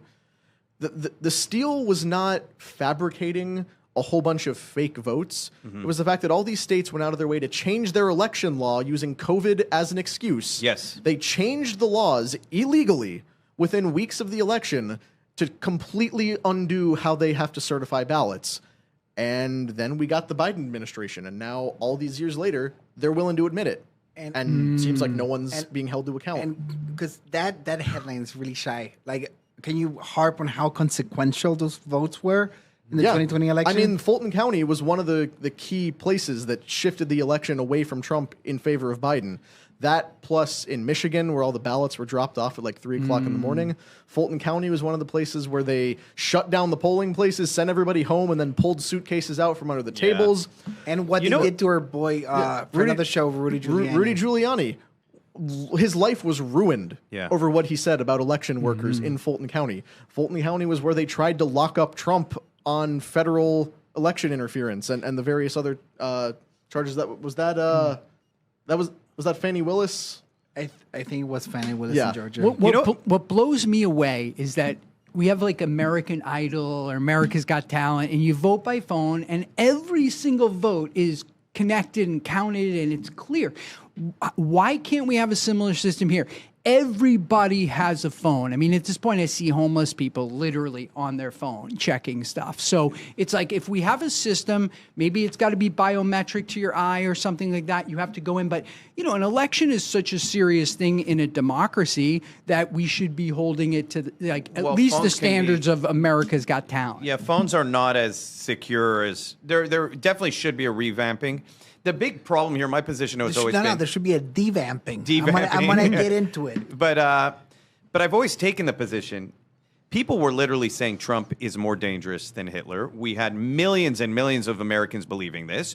We've seen that people are willing to try and assassinate Donald Trump. We saw that the politicians or institutions were willing to do whatever it took, violate any human right, civil right, whatever it took to try and get rid of him. Is it so crazy that people would do things like this? And I'm not even saying, like, these 315 votes might have been legitimate votes that just didn't get certified properly, but it's irrelevant. You literally had a mass movement by the media, by social media, by politicians, judiciary, everything coming at him unethically with whatever tool they could. That's rigging an election. Mm-hmm. There was a concerted effort to try and stop Donald Trump from becoming president. So this is just another step along the way where you talk about institutional trust being destroyed. Perfect proof. How am I supposed to ever trust an election moving forward? I have no way to verify if my vote even matters or like anything. It's and you talk about American Idol, America's Got Talent. You vote for by phone. Like, I'm convinced all those elections are rigged too at this point because I used to watch those shows and the people who would win, it was just. Yeah, the call was kind of in from the beginning. They knew who they wanted to win, and they would push that guy forward. I don't know if my vote ever counted when I voted on him, but this is far more high stakes. But the election reform necessary is not just make sure everybody signs the thing, they're all certified. It's paper ballots day of, and this is my in person. This is my soapbox ID. for you. Should have to vote in person on election day. There is no early voting, mail-in voting, absentee ballots, and it should be a national holiday. And it should be a national holiday. Yeah. What about for if there are certain cases for people? The exceptions should be a Sunday so we don't lose efficiency. Unless you are over the age of 65 or a veteran deployed overseas. Yeah. No absentee balloting. And even then, those ballots must be submitted by election day or else they are invalid. On a designated place. And a designated place. Secure. Exactly. And in exchange, election day becomes a federal holiday and public transportation to and from polling places is free. 100% agree. That is the most straightforward solution to it. It's not to expand early voting. The thing is that you were talking about 4,000 IQ, all right? I think the limit for mental retardation is what? Is it? I think it's like 65. It's 65. The lecture moves between 65 and 100, all right? That's what we move. 45,000 years ago, we saw the first cave paintings, all right? It's a technology that everybody knows, all right? Your dumbest elector, nothing against dumb people, but your dumbest elector should be able to certify the lecture by himself. Once you start putting code and layers and things, like someone needs to be able to grab each piece of paper and certify. You need to have the dumbest of the dumb, maybe a 55 IQ guy to be able to count papers. And that's the only way we're going to make sure. Because if not every single American can certify an election, you open the door for fraud. I was just following the Chilean election. They do all paper ballots are counted one by one. You can be a volunteer there to be in the vote counting. All right. So you have the two people in charge of the voting table. And then once they count the votes, everyone is allowed in and they can dispute the votes. They will show them on the air and someone goes like, all right, there's a vote, there's a vote, there's a vote. And every single election center at the time of counting the votes, everyone's there. Because, Stalin said it doesn't matter who you vote for, it's who counts the votes. Wow. So I think we need to go backwards and devolve and have people there with IDs. And it's just a human thing. And oversight you're talking? Like, who's having the oversight on this? You should have everyone that wants to watch vote counting. They need to present them in public and count them. Okay. You know what I mean? That's it. Yeah. I think you solved it, literally, between the solutions you just said. Chile, the election was 2 weeks ago, and it took them from 9 a.m., and they knew the winner at 6 p.m. And that's that. And everyone was sure beyond the shadow of a doubt. And it's 18 million people. It's a small place. but they counted every single vote. That's another thing. When they drag this vote counts and they go back and forth, that's another place to have a... People forget how long the 2020 election took to actually be certified, because we were I was working in media at the time still. I was on a political podcast. We did a week's worth of podcasts where the subject of every single one of them was who won the election. We still don't have an answer. Now, you can begin with why did Fox News call Arizona for Donald Trump like hours ahead of when the polls closed and before the count was officially in, where all that was coming from, like we mentioned earlier, where the ballot drops in Michigan came from. And I can't believe we're relitigating the 2020 election. It feels like ancient history at this point. We might as well be talking about, ancient Rome. But it has to be done because now we're just far enough out. We're 5 going on 6 years out. And all of the things that we were told were false, people are now comfortable going forward with. I can't emphasize this enough. Lives were ruined because of this. The whole, remember the fake electors thing where they said, Trump appointed fake electors to try to steal the election. Those people are facing hefty criminal penalties. Some of them have done jail time. Some of them are still in jail because of this. Rudy Giuliani, life ruined, has to pay millions of dollars to 2 election workers that he allegedly defamed for saying they were doing a variation of this. So the consequences are extremely wide-ranging, and Connor, no one is held accountable. This is a core tenet of why this country's great. We can never be too vigilant about this thing. 100% agree. Also, I think, one thing I love about Trump is that he has destroyed the paradigm that things take decades and years to change, because a lot of times I would talk about psychedelics, some people would be like, they still say, that's like 10 years from now. I'm like, no. Trump is changing it to where it doesn't have to take years and decades. If it's sensible and the people want it, it can happen immediately. And I think that's really feels good. I think if you don't have trust in our elections, which a lot of Americans don't, I mean, how much did Trump really win by in this last election? Did he just blow it out of the water so much that even election fraud couldn't have, like, how much fraud was there in this past election? I don't know. Like, we have no idea. At this point, I don't trust anything. When I see election results, I'm like... All the people who care about election fraud didn't bother to look into it in 2024 because Trump won. Yeah. The guy they wanted to win won. Was there fraud in the 2024 election that benefited Donald Trump? Maybe. Because that's the thing. These 315,000 ballots that were certified without signatures, that is significantly more than the margin by which Trump lost. So... that's not to say all of those ballots were illegitimate, but it does mean there was probably a hefty number of illegitimate ballots slipped in there. Some of those were probably for Trump. We have no idea. This has been a completely closed black box process that none of us are allowed to see. There's no transparency. Anyone who even asked the question is, hey, shut up about it or we'll sue you for defamation, maybe send you to prison.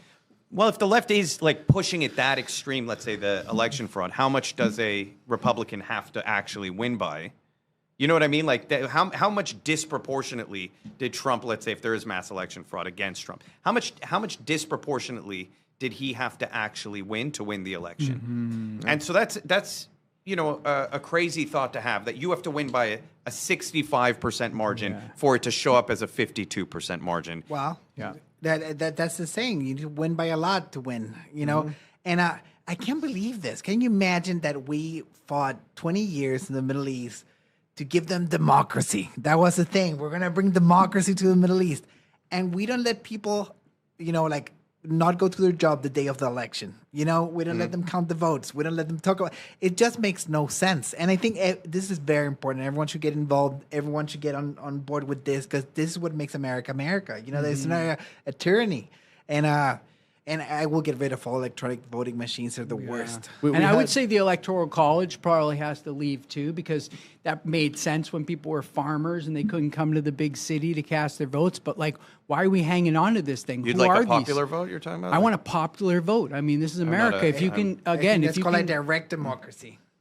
I'd rather have a rec democracy by the people than some shadow group that's like making the final vote. I mean, I put it this way. The Electoral College to me is like going to an NBA game. Would you guys go to an NBA game if they play the game and at the end of the thing, they have the score and then the referee comes out and says who won it? You'd be like, I'm never going to this again. I saw it. I'm not accepting that they didn't win. So Sounds like why boxing. would we very accept much like this boxing. in our elections? I mean, it makes sense. Part of the problem is that we can't get any consistent messaging on it, because when Democrats benefit from the Electoral College, suddenly it's a sacred part of our institutions and it must be preserved. Or when the Electoral College says Trump won, suddenly it's an outdated, antiquated, probably racist thing to disenfranchise gay women of color, and we got to get rid of it. Same thing with the filibuster, same thing with all these other weird carve-outs and traditions in our government that as long as it's benefiting whatever side is winning at the time, they're for it. And we never get any progress on it. But I want to go back to something you said, because Still better than Canada. Still better than Canada. It's still Better than Canada, Always ladies better and than gentlemen. Canada. Better than Canada Canada. has the worst electoral system. They can't get anything done. Zappy, something you said that really kind of sets up where we're going next is that Trump dispelled the illusion that it takes a long time to do things. These things that Democrats and Republicans have for a very long time stood by idly while they allow terrible things to happen, telling us, oh, it'll take at least 20, 30 years before we can improve on this. Mm-hmm. Trump, to his credit, whether it's advancing good agendas or bad ones, has proven you can do things very quickly, and you don't need to wait around for anybody's permission. Yeah. One of the biggest ways he's done that is by cracking down on crime starting in D.C. You remember earlier this year, I believe it was like tail end of the summer, beginning of the fall, Trump deployed the National Guard to Washington, D.C. in order to help supplement Capitol Police crack down on crime. He's since done it in other major cities. He's also deployed ICE and Border Patrol to a handful of cities to try to round up illegal immigrants. There's a lot of legal back and forth on this of whether their methods are effective, whether they're legal, whether he's allowed to do this. But it did prove, especially in D.C., that you do not have to wait around for these things to happen. You can just do them, and the results are immediate. Yeah. However, the person who was most opposed to this was Washington, D.C. Chief of Police Pamela Smith, who you might remember at the time when the Guard was deployed and the DOJ was coming in to kind of help run things as well. Pamela Smith did not know what the concept of chain of command was. Let's look at that clip to remind us who we're working with here. What the chain of command is now? What does that mean? Well, is it Pam Bondi speaking to the mayor, speaking to you, or how does this work? So the executive order is clear. And then steps back to allow someone else to answer the question. That's scary. So, Jeez. yeah, the chief of police for the Capitol is unaware of the concept of what chain of command is. Wow. So just bear that in mind as we talk about what Pamela Smith is up to now. So Washington, D.C. Police Chief Pamela Smith closed out her tenure on Friday of last week with a profane and chaotic farewell, delivering an unfiltered tirade during her final appearance as Metropolitan Police Department headquarters that only deepened questions about her leadership. Abandoning prepared remarks, Smith launched into a sermon-like monologue invoking her religious upbringing before angrily addressing critics. Let's take a look at some of what she had to say in these two distinct clips that really kind of show how this woman has chosen to leave office. Let's be really clear about one thing. Never will I ever compromise my integrity for a few crime numbers. I said it and it's on the record. Never would I compromise my love for God, the faith that I had in this city. Never would I compromise my integrity. Never would I compromise 28 years in law enforcement for a few folk who couldn't stand to be held accountable. And if I had to do it all over again, I'd do it again. Wow. Now, here's the other part that was her mic drop moment that she swears is, in fact, not a mic drop moment. So I'm going to the Bible when I say this to my haters. F you. Going to the Bible. That's just offensive. No, it's not a drop the mic moment. Watch me in this space. I forgive you. I forgive you. Because the Bible makes it very clearly. When Jesus was hanging on the cross, when he said to us, Father, even in the pit of agony and defeat, he said, Father, forgive Forgive them, for they know not what they do. God bless you and God keep you. It has been my pleasure to serve the District of Columbia for 2.5 years. It does not matter what goes on from here, but as the mayor said, there's greater things in store for Pamela A. Smith. Mama, I love you. Papa D, I love you. Family, I love you. Let's move on and do what God has called us to be. My church is coming soon. Stand by. Society has become satire. Compare that with some of the other great resignation Yikes. speeches of all time. Donald Rumsfeld's resignation letter to George W. Bush. Neville Chamberlain stepping down and handing control over to Winston Churchill. Richard Nixon saying things like, to have served in this office is to have felt a very personal sense of kinship with each and every American. In leaving it, I do so with this prayer. May God's grace be with you all in these days ahead.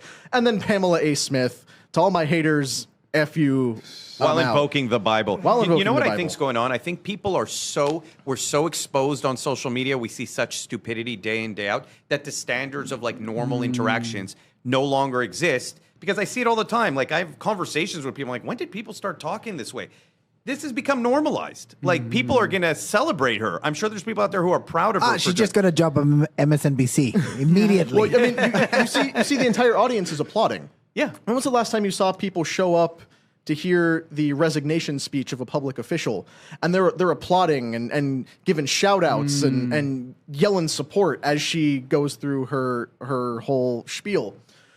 But the reason Pamela Smith is stepping down is much deeper than that. Because you might be wondering, why are we talking about one random police chief just resigning? Like, sure, it was funny, stupid, inappropriate for a public official, but why is it relevant? Well, it's because multiple investigations are examining whether the Metropolitan Police Department's publicly recorded crime trends were being artificially improved through classification decisions rather than through real reductions in violence. You might remember when Trump deployed the National Guard to D.C., what we were told by Democrats everywhere was, look, the D.C. crime numbers are down. There's no need for this. D.C. is actually much safer than red states. You know, red states are the most violent. And like, oh yeah, but it's the blue cities in red states, and look who lives in the blue cities. That explains the violence. But we were saying, D.C.'s safe. There's no need for the National Guard.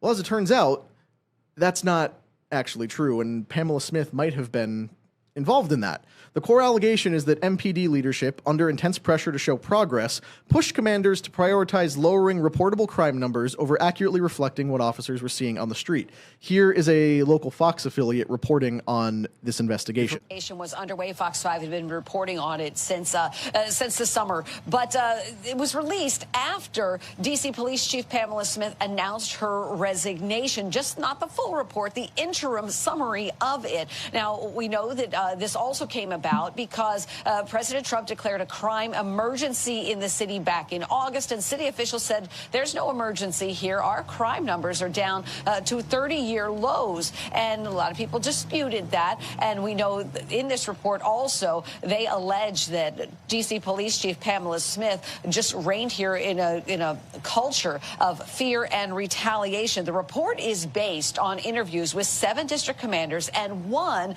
who has been suspended by the police department. It claims they said that Chief Smith pushed commanders to classify crimes as lesser charges to make it look like crime was lower. One example given were cases of assault with a deadly weapon, sometimes being categorized as the less serious endangerment with a firearm. The report also claims Smith punished and removed officers if they reported, quote, accurate crime numbers, and that she fostered a toxic culture. Smith said her resignation did not have anything to do with pressure from Capitol Hill or critics. So, to put in very plain terms what this means, essentially, the allegation of these reports put together by the House Oversight Committee and made by members of the Metropolitan Police Department is that Pamela Smith and her appointed leaders in the department were making officers report serious crimes as less serious crimes in order to drop down their crime reporting, where they might take, violent assault and drop it down to a misdemeanor, or, turn an armed robbery into just a simple misdemeanor battery charge, so that you have to record fewer felonies, fewer violent crimes, and overall make it look like they're doing a better job. And now she's resigning, but saying, I never compromised my integrity. The only handful of people who did should be investigated and punished. I had nothing to do with this. F all y'all, I'm out. Wow. It's All right, it's kind of like makes the you look innocent.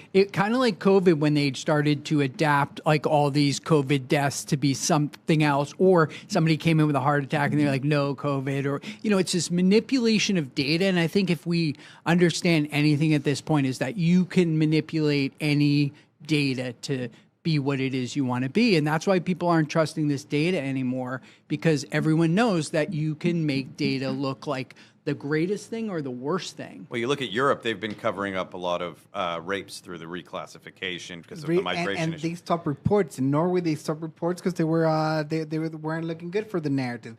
Can we harp a little bit on her career? Please harp on the career. All right, let me. I'd be disappointed if you didn't. Okay, she was never even a real cop. All right, like I mean, you see guys like Sheriff Grady Judd. Tremendous Steven guy. Seagal. I love that guy because he knows what the job is. All right, this lady, guess where she started? Was she a lawyer? Traffic division. Even lower. Come on. What, a mall cop? Lower than that. Come on. School? No. Janitorial services. State Park Police. All right? State Park Police. So she started State Park Police. She joined the force as a chief equity diversity unit.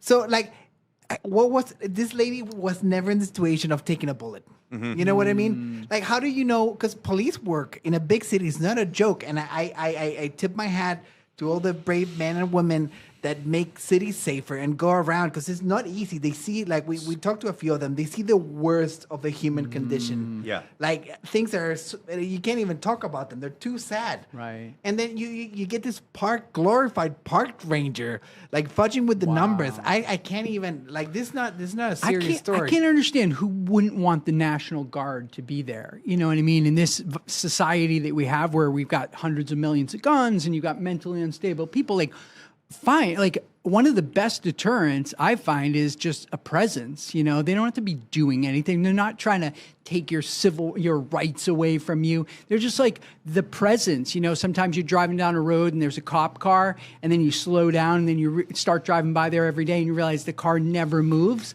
but it causes you to act differently. And that's what this National Guard looks like to me. It's like, who would resist that for families to feel safer and people not to in lieu commit of crime? integrity? Because typically you just expect, hey, do the right thing because it's right, even when nobody's watching. But if we can't ask that of people, at least say, hey, when a cop is watching you, you'll drive a little slower. You might not throw trash on the sidewalk. Because that's what the Guard was doing. They arrested people in the first couple days and then had a big blow up where they arrested like a bunch of teenagers who I believe were jacking cars and throwing things at them. And then after that, it was mostly just they're picking up trash. Yeah. They're making the Capitol livable again, because their presence was more than enough to stop people from committing crimes anywhere where there was a guardsman. Mm-hmm. Every study on policing shows like that police presence alone is one of the biggest deterrents, and police activity in an area is one of the biggest deterrents of But crime. how they treated them for years, Treated the police? They treated the police. Oh, I like, work the in this things space. I work in that they space. said about them, like, it's unbelievable. Mm-hmm. Yeah. The whole defund police movement, the whole trend of attacking police.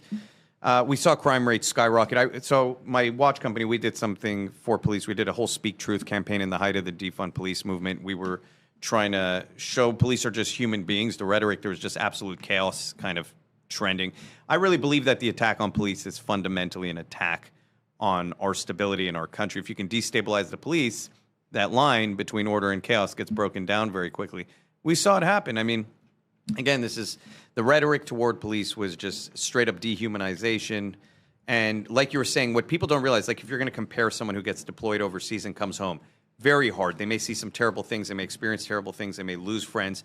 They're deployed and they have to come back and live in civilian life. A cop is doing it every day and exposed to it all day for decades. There is no break. There is no detachment. There is no return to normal society. That is their life. And they're seeing different kinds of behavior. Like I had a cop buddy tell me, he's like, in the morning, I'm picking the remains of a child up off the street from a hit and run. and then I'm pulling over this guy who's giving me an attitude, who's drunk in his car, and I'm thinking about my own kid at that moment that I just scraped off the ground, and I'm here and I'm supposed to be nice to this guy because everybody's watching, and if I do the slightest thing wrong, even if he's attacking me, berating me, whatever it is, I'm going to be the one who loses my job, who's on the news, who's done the worst thing in the world. And so it's an impossible standard we've created. Just human decency goes a long way. When I meet a cop, I'm polite. I try and make their job easier. That's my role. And people go, well, you don't have to do that. You know, you have the right to be a jerk. Well, okay, I don't want to be a jerk to someone who's literally risking his life every day. And even if some of them are corrupt, 99% are not. There's over, I don't remember how many it is, 60 million police interactions per year. How many of them result in a bad outcome? And even if it's not from the standpoint, oh, I want to be nice to this guy, he's risking his life. Even if you hate the guy has a gun and the authority to arrest you. Like, that will do it. Maybe be a little bit polite and say, oh, yeah, here's my ID. Yeah. Sorry, I was going fast. And, you know, hopefully get on with your day. I mean, growing up in a police family with my dad being a cop for 27 years, we saw a lot of that stuff. We had to, bring home. He would never carry home his bad day through the door, but you could tell there would sometimes be stuff that bothered him that he would have to deal with. Or there were times where, one time in particular, I remember we were out riding our bikes around the neighborhood with him on a day off, and we went, way to the other end of the neighborhood and saw a kid walking around that recognized my dad because my dad had arrested him a few months back for like some burglary thing or whatever. He was a local high school student. And it was one of the first times I remember seeing my dad shift into cop mode when he wasn't in uniform. Because now all of a sudden it's, well, I recognize this guy, and now this guy knows where I live. What's, I can't even imagine what that calculation is like. But, the police go through a lot. So, okay, it's one thing for the media, the Democratic Party, the criminals to not like cops. But when you have police administration, the chief of police, who's like, I'm going to pressure you, I'm going to punish you, I'm going to suspend you if you don't fudge the numbers on the violent crime you're interacting with, just to make us look like we're doing a better job, that's absurd. Yeah. And there should be some sort of penalty for that. Yeah. But the investigation has found like 6,000 plus falsely recorded or dropped down interactions. But Janine Pirro, who's leading the investigation, says there's nothing criminally actionable here. It's just clerical problems, and that's really unfortunate. The problem is when you portray a city as safer than it is, you increase the ability for criminals to take action. So you're not just, it's not just negative toward the police, it's negative toward the general population, has to suffer higher crime rates that aren't being dealt with. So, it's weird that nobody cares about that kind of thing. Nobody cares that the actual civilians are suffering the consequences. Yeah. It's there's a ketamine study, a medical ketamine study that came out that said that you have this area of your brain called the default mode network, and it's either ruminating on fear, anxiety, or creativity, and most people it kind of goes in between. But what happens is there's a mechanism in there called your lateral habenula, and it's recording all the stress that's ever happened to you in your whole life. And when it becomes too much, your lateral habenula puts your brain into this other mode called burst mode. And when your brain's in burst mode, it shuts off your dopamine production. So you're just flat. You have no joy or anything. And all these cops a lot of them are in it. Soldiers are in it. And the beautiful thing is the first time you do the medical ketamine, it takes your brain out of burst mode and puts it back into regular mode. So people start getting their dopamine back immediately. And that's why Yale University said that ketamine for treatment-resistant depression is 70% effective. A lot of it had to do with people just coming out of burst mode and be like, oh, wow, like I got my dopamine, like I feel good. And so we have so much to bring to law enforcement and our veterans, and it's just like, it's a great time where they're actually going to get some real healing now. Amazing. Humberto, final word on this before we move on. This is trash. Like nothing will happen. That's the thing. Well, that's the thing. No standards anymore. No standards anymore. But people on the street, they know, all right? Like, and what you're saying about the National Guard, like I'm in the middle. Like I think sometimes it's necessary, and I think it's a long-term fix. There's a lot of neighborhoods in Chicago and in some places that police can't even get in. You know, they can't even drive their cars inside the neighborhood. So having a little help for the initial cleanup, I don't know, it can make a big difference, especially in DC. Some of our guys got attacked in DC. DC is rough. Like, it's not a joke. Yeah.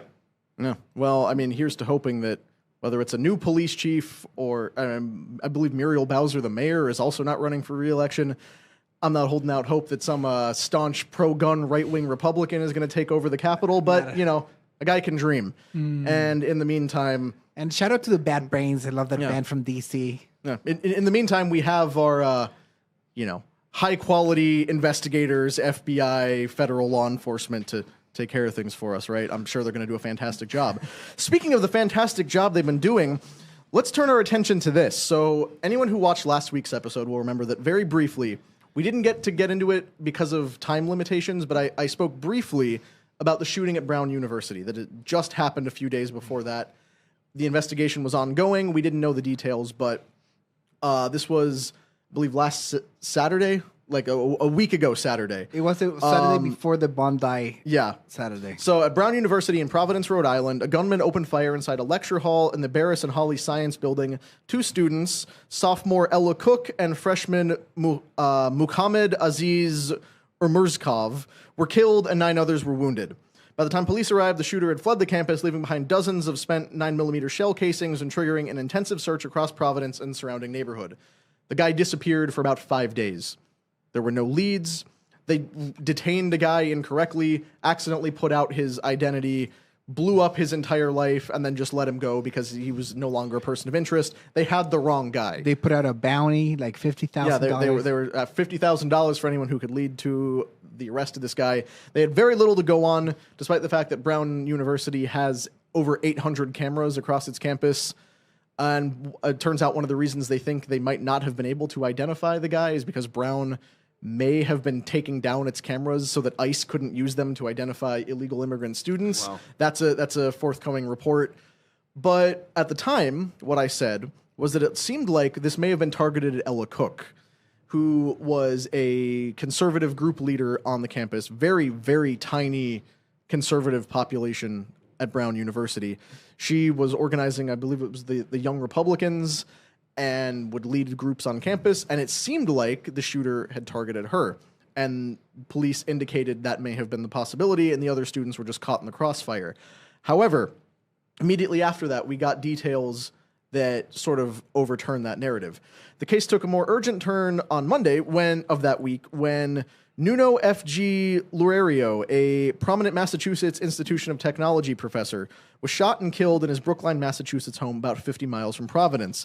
At first, authorities did not believe the incidents were connected, but new evidence, including vehicle tracking and digital records, began to link the shootings. Investigators later determined the suspect from the Brown shooting had rented a car in Boston, swapped license plates, and traveled between Rhode Island and Massachusetts while evading detection. So what was seen as 2 individual shootings were, in fact, linked, committed by one guy. That suspect was identified as Claudio Manuel Neves Valente, a 48-year-old Portuguese national and former Brown graduate student who had also studied in Portugal with Loureiro years earlier. So this guy had a very strange connection to both shootings, both Brown University and MIT, where he had allegedly studied with the other victim. So you guys, give me your thoughts here. Like, what's going through your head as you hear this? Like, how did you track this case? What do you think happened? I was in Boston at the time, and I tracked it. It was disturbing to me that there were so few cameras when I know how many cameras there are. But when the thing happened in Boston, I kind of did put the two things together. I was sort of like, wow, this is like, kind of not random that another professor would be killed, in this way. What is weird to me is like how much of a conspiracy landscape we're in where everything can be connected, because what I started to hear from the sort of left-leaning side of the aisle was they were saying there was some concern because this professor was working on this nuclear fusion project, and then a day or two later, Trump's Truth Social merged with a nuclear fusion company, and they were like, Why would that be happening? And is that just coincidence? And why would Truth Social, which is a social media company, be in the nuclear business, which is exactly what this MIT guy? So it's like, I don't know what to believe anymore, but now that we're all 1 degree of separation from each other, it's like any conspiracy can fit any situation. I did a little digging into that one just because I was curious. And it wasn't the social media part. It was the Trump Media and Technology Company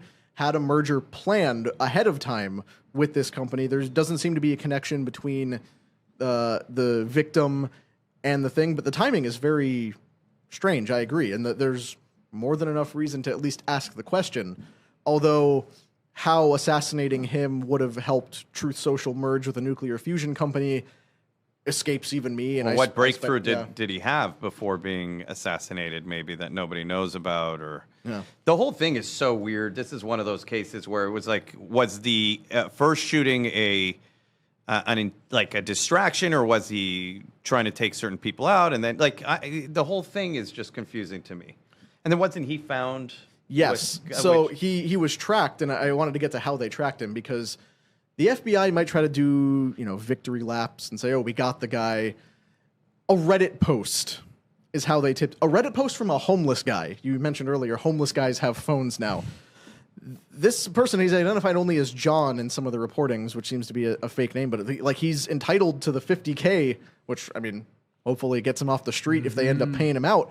But he made this post. I'm being dead serious. The police need to look into a gray Nissan with Florida plates, possibly a rental. That was the car he was driving. It was parked in front of the little shack behind the Rhode Island History Society on the Cook Street side.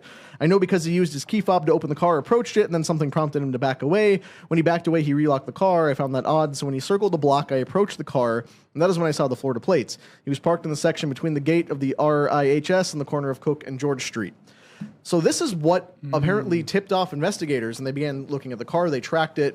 Is this real? This is real. It's real, but it also verified. seems statistically very unlikely. Yes. So there's something strange about it, for sure. And then he's found dead. Yeah. The lead allowed investigators to identify the suspect. Like I said, Claudio Manuel Neves Valente, a 48-year-old Portuguese national. Surveillance footage and financial records traced him to a storage facility in Salem, New Hampshire, where authorities surrounded the site.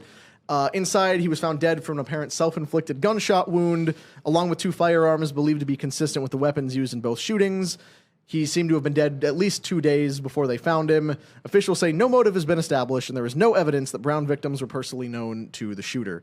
So this is the weirdest thing I've ever heard. Goes to one shooting, kills 2 students, seemingly targeting one of them, then leaves, evades capture for 5 days, at which point all of the leaders of Providence come out and say there's no threat, there's no reason to believe there's a shooter at large or that there's any lingering threat to anything.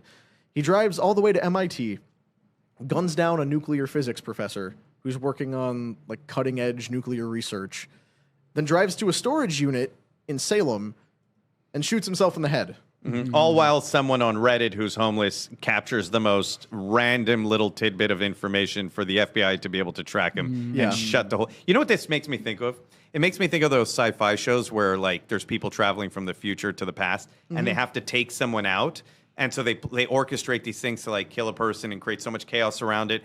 And then they get rid of the person who did it, to stop a future nuclear war. It's never what you think it is. No, I could probably get in trouble for saying this with a lot of people because they're going to say, you're trying to take our liberty away and our privacy. But I want to have here in the United States what they have now in the Middle East, like in Iraq. They have a situation where a satellite goes by and takes a picture. Every second, it's taking a picture. So it goes by every second. When something bad happens, an explosion over here, they just rewind the camera and they're like, okay, the car went from here to here, then that house, go to that house. The guy got his stuff from here. Okay, and they wind back the tape, and they have the tape. And we have to have that kind of tape because people are getting too violent and, the destructive power of what could potentially happen in the future, whether somebody has a nuclear device or somebody has some type of a frequency weapon or something like that. You've got to be able to stop these people. And for the most part, if you're not committing crimes, like, do you really care if they're taking a picture every 100%. second? I care. 100%. Why? So Because they can what easily about if I want to fabricate. poop in the forest? Yeah, all right? I'm very like to poop in the forest. anti-surveillance state. So I am opposed to the idea of there being a camera everywhere, of satellites overhead taking our picture. However, given the reality that we already live in a surveillance state, the fact that it is not working and these things keep happening is really strange to me. Of like, okay, more cameras on Brown University than any other college campus in the country, and they can't give us more than like a grainy, faraway image of this dude. And all of the ways that How we're about the able to pipe bomber in D.C.? Yeah, they can't find the DC pipe bomber until just now, when it was suddenly convenient and the statute of limitations essentially expired on him being charged. The surveillance state we have doesn't function to do anything other than screw over innocent people. We need a better surveillance state, because everybody after the Brown thing was like, hey, where are the cameras? They weren't like, hey, wait a minute, what about our rights? You know, so we want this, and it's only really for people that are, you know, causing potentially, you know, in the future disastrous. But you have to. I would rather be murdered by a Portuguese nuclear scientist immediately instead of having a surveillance state. Wow. The problem also is I would like to be the first victim of this Portuguese serial killer. He's actually not even a serial killer. He might be a mass shooter. He's right in the middle because there was a cool down between the two episodes, but there's no chance. Like, I think they're already overreaching with the things that they know and how they track us. Like, the thing is, who said the thing about safety and liberty? I believe it's Ben Franklin. If you trade liberty for security, you deserve neither. Yeah. But I think, I forget which technologist it was, but he said, and I believe this, you have no security, only opportunity. Well, okay, so in private institutions, I think if they want it, like Brown, obviously they failed on that end, but if they want to gear up with cameras and you want to go inside and you want to be any like restaurants, whatever it is, if they want to have cameras and you're aware and you're notified and you go in, that's fine. But I'm not a huge fan of the state. Again, there's so much distrust in these institutions that if they want to, and with AI coming out and all this stuff, someone wants to rig a little video of me now doing the crime, put my face on the guy, and then I'm arrested, I'm the fall guy. I just don't trust any of it. My only problem is that the device, the weapons of mass destruction are getting smaller and smaller and into different hands. And so I'm convinced, and again, this is just my own theory, but it comes from some digging, that there's probably some container ships here in the United States in different cities that already contain nuclear devices, maybe North Korea, Russia, China. We have millions of them coming in every day. Some of those probably have weapons. And when one of those goes off and everybody's like, holy shit, how'd that get there? And is there one in New York and in DC? And if we go, well, we don't want our privacy messed with, we're going to have a nuclear meltdown. A dirty bomb or a nuclear bomb is not going to be tracked via like public cameras anyway. You're gonna the set's tearing itself down. It's falling apart as we talk about nuclear war. No, but that's just not. Even if you look at But when you want to know what, like, where that person was before, who they connected with, where they came in, when you want to know if they went you're going to do that via one? monitoring online. You're going to do that. These people don't come out of nowhere. In other words, like a guy who's going to try and sneak a dirty bomb into the United States doesn't just show up with no history, no connection to anyone. These people should be tracked. There's methods to track them. You look at like the Israeli method in airports, Israeli airports, of monitoring people. They don't rely on cameras. They don't rely on heavy tech. They rely on very well-trained people to just watch. And based on human behavior, they figure out who they have to, and they're doing a ton of cyber tracking. They're very good at it. And speaking of that, let me introduce another weird wrinkle to this whole thing. I'd rather be sitting on the container that goes off and be the first one blasted than having mass surveillance. Wow. 100%. There's nothing that will change my mind. I think they already have too much surveillance. I like, even if you want to go speeding, if you had satellite pictures from the top, you will get all the, Not only that, what happens? It makes life less fun. Yeah, just because we're tight on time, let me introduce this other wrinkle to this whole discussion. Please. Is that immediately after the guy at MIT was shot, Israel said they suspected Iran was responsible for it. Israeli media reporting said the Israeli officials were examining whether Iran could have had any connection to the killing of the MIT professor. The reporting framed that inquiry around the sensitivity of his field, energy, plasma, and nuclear-related research, and noted that speculation had swirled online as U.S. investigators initially had not identified a suspect or a motive. They claimed the Iranian angle was not verified and was not supported at that stage by any official findings from U.S. investigative authorities, and sources cautioned there was no clear evidence tying the murder to a state or intelligence operation. But, okay, a professor is shot outside MIT. At the time, there was no known connection to the Brown shooting. Then we have the Israeli government say, oh, we suspect Iran was involved in this. That strikes me as very strange. Well, who said it? I guess the question is, could this guy have been an Iranian plant or been radicalized by some I don't think plot? this is dumb. Like, it's something to think about. No, that's what I'm saying. I'm not trying to say, oh, this was an Israeli false flag if they killed. No, I'm genuinely curious why a foreign intelligence service or the Israeli government more broadly was suspecting that a murder at MIT had something to do with Iran making a power play on nuclear I think it research. comes back to exactly what he was saying about how they profile you at the airport, and they actually look at your social media history, where we're like, here you're saying, don't look at my social media, and you could be saying, I'm going to blow up a plane, and that they don't know about it because our system is to not dig in because of privacy. Well, in Israel, when you're fighting for like survival, you use all means necessary. And I think like one of the things, I just want to make this point, one of the things I think people don't realize is like Israel being the state that is our cybersecurity partner and all of this stuff probably is keeping us from a lot of 9/11 attacks happening here in the U.S. because they don't have the same, we don't want to spy on you type of thing.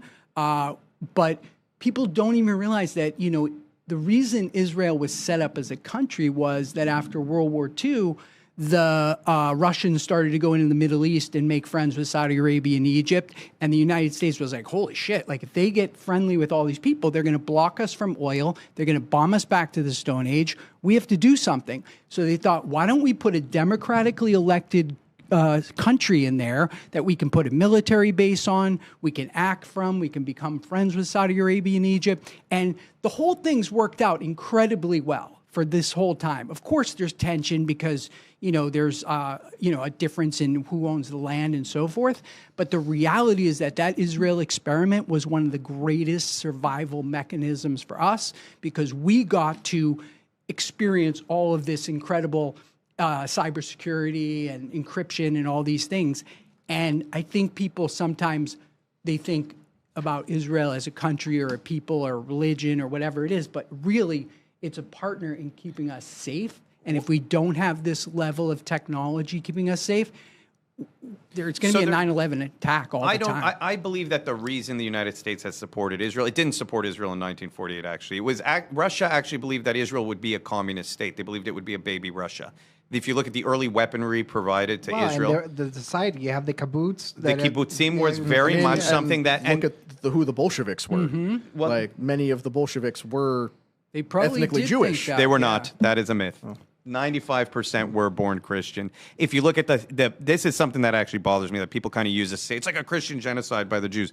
95% of the Bolshevik movement, if you look at just consistently throughout, was ethnically non-Jewish. About 5% were Jewish. In the early stages of the Bolshevik movement, before it became very radicalized or very violent, you saw leadership at around 20 to 30% Jewish. That was mostly wiped out by the time they started getting aggressive. You look at Stalin, you look at Lenin, they were notoriously anti-Semitic. In the end of the day, the Bolshevik movement was an atheist movement. You can't have Bolshevism and Judaism. You can't have it and Christianity. That's just like a common thing I hear, and it's just literally 95%. And if you look by the end, when it was violent, less 1 to 2%. No, and it certainly moved into a violent atheistic thing beyond any religion or ethnic category there.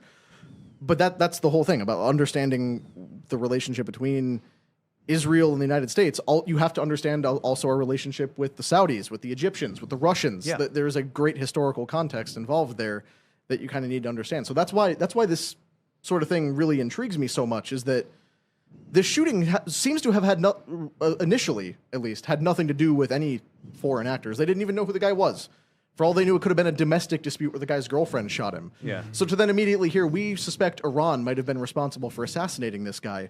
What was this guy working on that would have set off so many fission red or fusion? flags? I guess. Well, the thing is, there's a concerted effort on keeping Iran, because it's in everyone's best interest for them to not have nuclear weapons. Yeah. So every time someone that is related to it, like, that's my first thought. You know, like, where is this guy taking all this tech, all this knowledge? Because it's a big deal. We had the Mom of Peace on the podcast this Saturday.